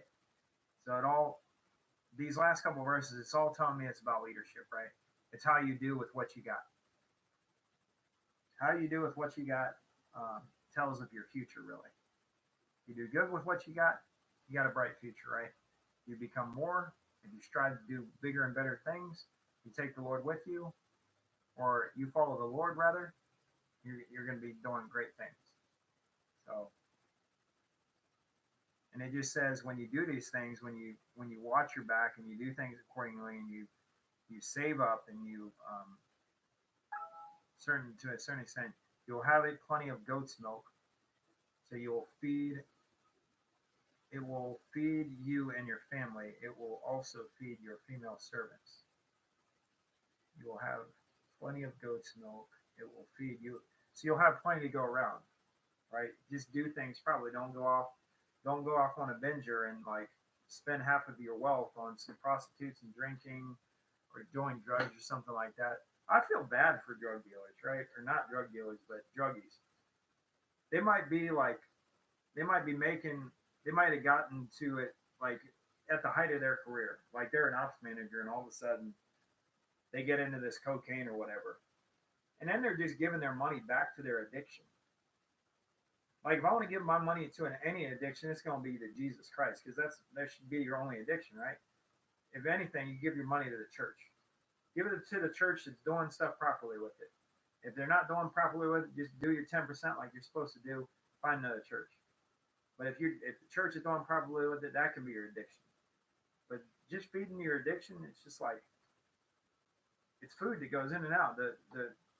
The addiction of a church and like giving money to it, that's why I love it, because it never ends, right? It's always building. You're always knowing that you're doing great things, and then you have a lasting with food, with cocaine, all that. It's not lasting. Well, the only thing that lasts is your addiction. You get your high and then you're low, and then hopefully you don't commit suicide or something. You know, food, you eat too much and then it goes through you, and you know. But with church, when you give to church, especially with an active, when you're doing good things, you're helping build bigger and better dreams of people that are going about dreaming the right sense. You know what I mean? And chasing after the right dreams and the right visions for building a kingdom that lasts for eternity, not just here on earth. See, those brothers and sisters that you go to church with, you're going to see them in heaven. When they're saved, you're going to see those same people in heaven. So you might as well start making friends now, man. That's why it's so important. Like these girls, they're just so cautious of how a guy approaches them and who they talk to and stuff like that. Just get it out and over with. Go talk with them. And I'm kind of a hypocrite here, because I'm in the same sense. Like I'll let the human take over and be like, no, you don't want to talk to them. You don't want them to get spooked out by you and think that you're this or that. And it's like, when those thoughts come to your head, this is what you need to do, guys. Go talk to them right then and there. Let them tell you, or let them give you the body language of this and that. And even then, that might just be a season they're going through. But let them say it for you. Don't let your friends say it. Don't let your negative thoughts say it. This, that, oh, I'm not qualified for this job. Let them tell you. Let them deny you. But at least put in the footwork. At least take those steps. Because you don't take those steps, you're never going to know, right? Be that person that says, I'd rather fail than never have tried it all. Because that's true failure, by never trying it all. I'm going through it right now. I should have started a business many times, many years ago. What are my thoughts on it? I don't have the money. These are the fears that come over me. I don't have the money. I'm afraid that I'll go out of business. I'm this or that. Now I'm putting in the legwork. I got an opportunity to do that, because now like I will think fear for this or worry for this. It does make me think extra on what if this happens, then I have to be prepared in this way.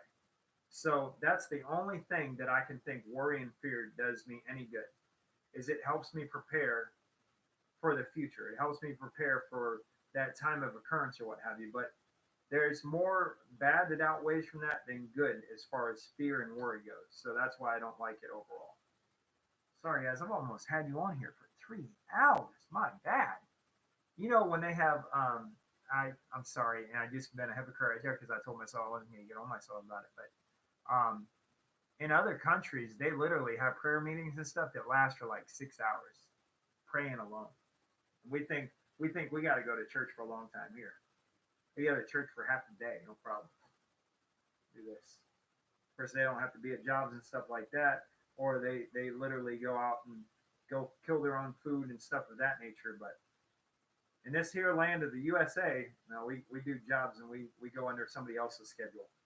And if we don't, then we have our own thing going. So that's the good thing about technology also. You can start a business online. So that's the good thing about that. Like I'll be working, I'll get my little 3 or 5 hours of sleep or whatever, 6 hours, and I'll get back to it, right? And hopefully I just keep the drive alive. So, there's going to be people that punch you and you're going to knock you and you're going to fail and this, that, and the other. You just got to roll with the punches. You got to let it make you become stronger, not weaker. Can't be, even though they knock you, they can't knock you down. They might knock you back, but not down. Don't let them knock you down. Okay. So that was the last verse of chapter 27 in Proverbs. So you'll have plenty of goat's milk. It will feed you and your family. It will also feed your female servants. So this guy had a farm and self-sufficiency. Let's talk about self-sufficiency for a minute because it's very important. We got a world that's like moving towards solar panels. Like government's seeing this, right? They're even like I've had a coworker saying, "No, pretty soon it's going to be a requirement, solar panels." So electricity is going to be, but they're kind of dipping in. We're not doing our own thing, but being self-sufficient is a lot. You don't have to worry about it as much. Like if I have my own farm, I have my own solar panels, my car's electric, right? I don't need anybody's help, right? Like I own my house, you know what I mean? It's good, and there's nothing wrong with that. I think that's actually beautiful because you're not stressing out about making this bill or that bill. That's why I've got another plan here, and this isn't even my plan. Since I got you guys on here, I'm just gonna keep you on this, but for a minute. So 15 more minutes, say 15 more minutes, right? By the 3:30 or less. By 3:30 on here and YouTube, it might be.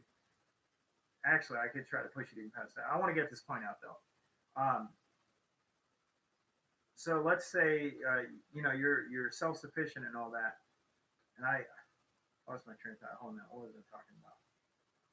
So solar panels, having your own farm, having your own milk, having your own electric car and stuff like that. Oh, so kids, if you guys are so pumped to get out of your parents' house, just think about it first off. Are they like whooping you and being extra, just hard to deal with? If they're not, stay at home as long as you can. When I have kids, and I'll bring this to the grave, like people are like, yeah, you say that now. Wait until you have kids. Unless these guys are like extra heatheny and like evil and won't accept Jesus Christ and just they're just bad. Like unless they're that, like they're just evil, and if they're coming from me and my wife, they can't be that. Like I can understand them being a little rowdy, but I don't understand them being evil at all. Like I'm going to train them up in the way they should go, and they won't depart from it, right? So, and my wife will be, God willing, the wife that I get will be on the same mindset too. They'll be on the same head knowledge. They'll be, okay, we're about the Bible, and the Bible comes first. Jesus and God come first. So they'll know the knowledge in there, and they'll know that, okay, I am going to spank a kid, and it's not going to be off feelings. It's going to be because the word of the Lord says that. I'm not going to break them, but I am going to spank them. I'm going to make them think about that. And I might even add some push-ups if they get mouthy. Might have to take away some things if they get mouthy. Is that being an evil parent? No, that's like keeping them on track. But what I'm getting at, kids, is like, if you guys can stay home until you get either your own house or you get married and you get your own house, then do that. Because back in the it's in one of the books in the Bible. That's why I got to read more of the Bible too, more often. But how they used to do it, I think in old Jewish time, back when Jesus was around and stuff. This kind of excites me because I wish people did this nowadays, but they don't because it's not popular. That's not how you do it nowadays. Nowadays, you're 18 years old or even younger. No, you get your bed out on your own. You provide for yourself. Yeah. Now, if parents were literally trying to help their kids out, they keep them at home until they get married, and then when they do get married, they'd be reared with the married couple, like their parents, until for a year, and then they let them go out and live on their own. And that gives you, depending on what you're doing, but hopefully you're saving up before that. That gives you guys enough time to get your own house. Back in that time, they would build a house, and you could do that nowadays too. Shoot, you can just buy land and build your own house, but you're not going to be dipping into anything. But that's the nice thing about self sufficiency, right? Um, I know, like a lot of cults did this, but they were smart in that sense of like being able to be self sufficient. Like they had goats, they had their water things, they had this, they had that. Um, they're on well water rather than septic. Um, some houses I come across, they even had both of them down in Wilmington. There were some old houses that were on well water and septic, which was kind of cool. But you get your own, if you're, for me, I might get a house that's like on land first, get a modular put on that, or get like an older house that I can live in, but that I'll fix up. And then I'll also build my main house outside of that or something and hook into the mainstreams or something of that nature. But you could do something as simple as just buying land and getting a mobile home with some solar panels, going to refill back up at your parents until you get your own house going, or living on their land until that happens. So many people are so selfish nowadays, they don't even think of that as like a possibility. Shoot, I'll own 10 acres and tell my kids, go and bring your own stuff and save up, live on my land until you can save up enough to get your own house or whatever. Nowadays, we're like paying for mortgages and stuff like that, but it's better to pay for a mortgage than it is for a rent. I'm sorry, like I go to the extent of saying, if you're going to pay rent, even like who you're paying rent to, is it gonna further the kingdom? Are they Christian? Yeah, yeah, because the money that you give, what's that rotate? Is that rotating a bad habit or what? Who knows, right? Just something to think about. Like you said, worry and fear is also, I've seen the beneficials of that as well. Like okay, well, why are you worrying about this? Well, then how are we going to take care of it? But they did. Okay, and then okay, so now we no, leave it. And it's like, okay, well, got to know your A through Z rather than just your ABC. But so many people, they just jump, man. They jump and they pull that parachute. That parachute comes out. But if you never jump, you never know, right? Steve Harvey says that.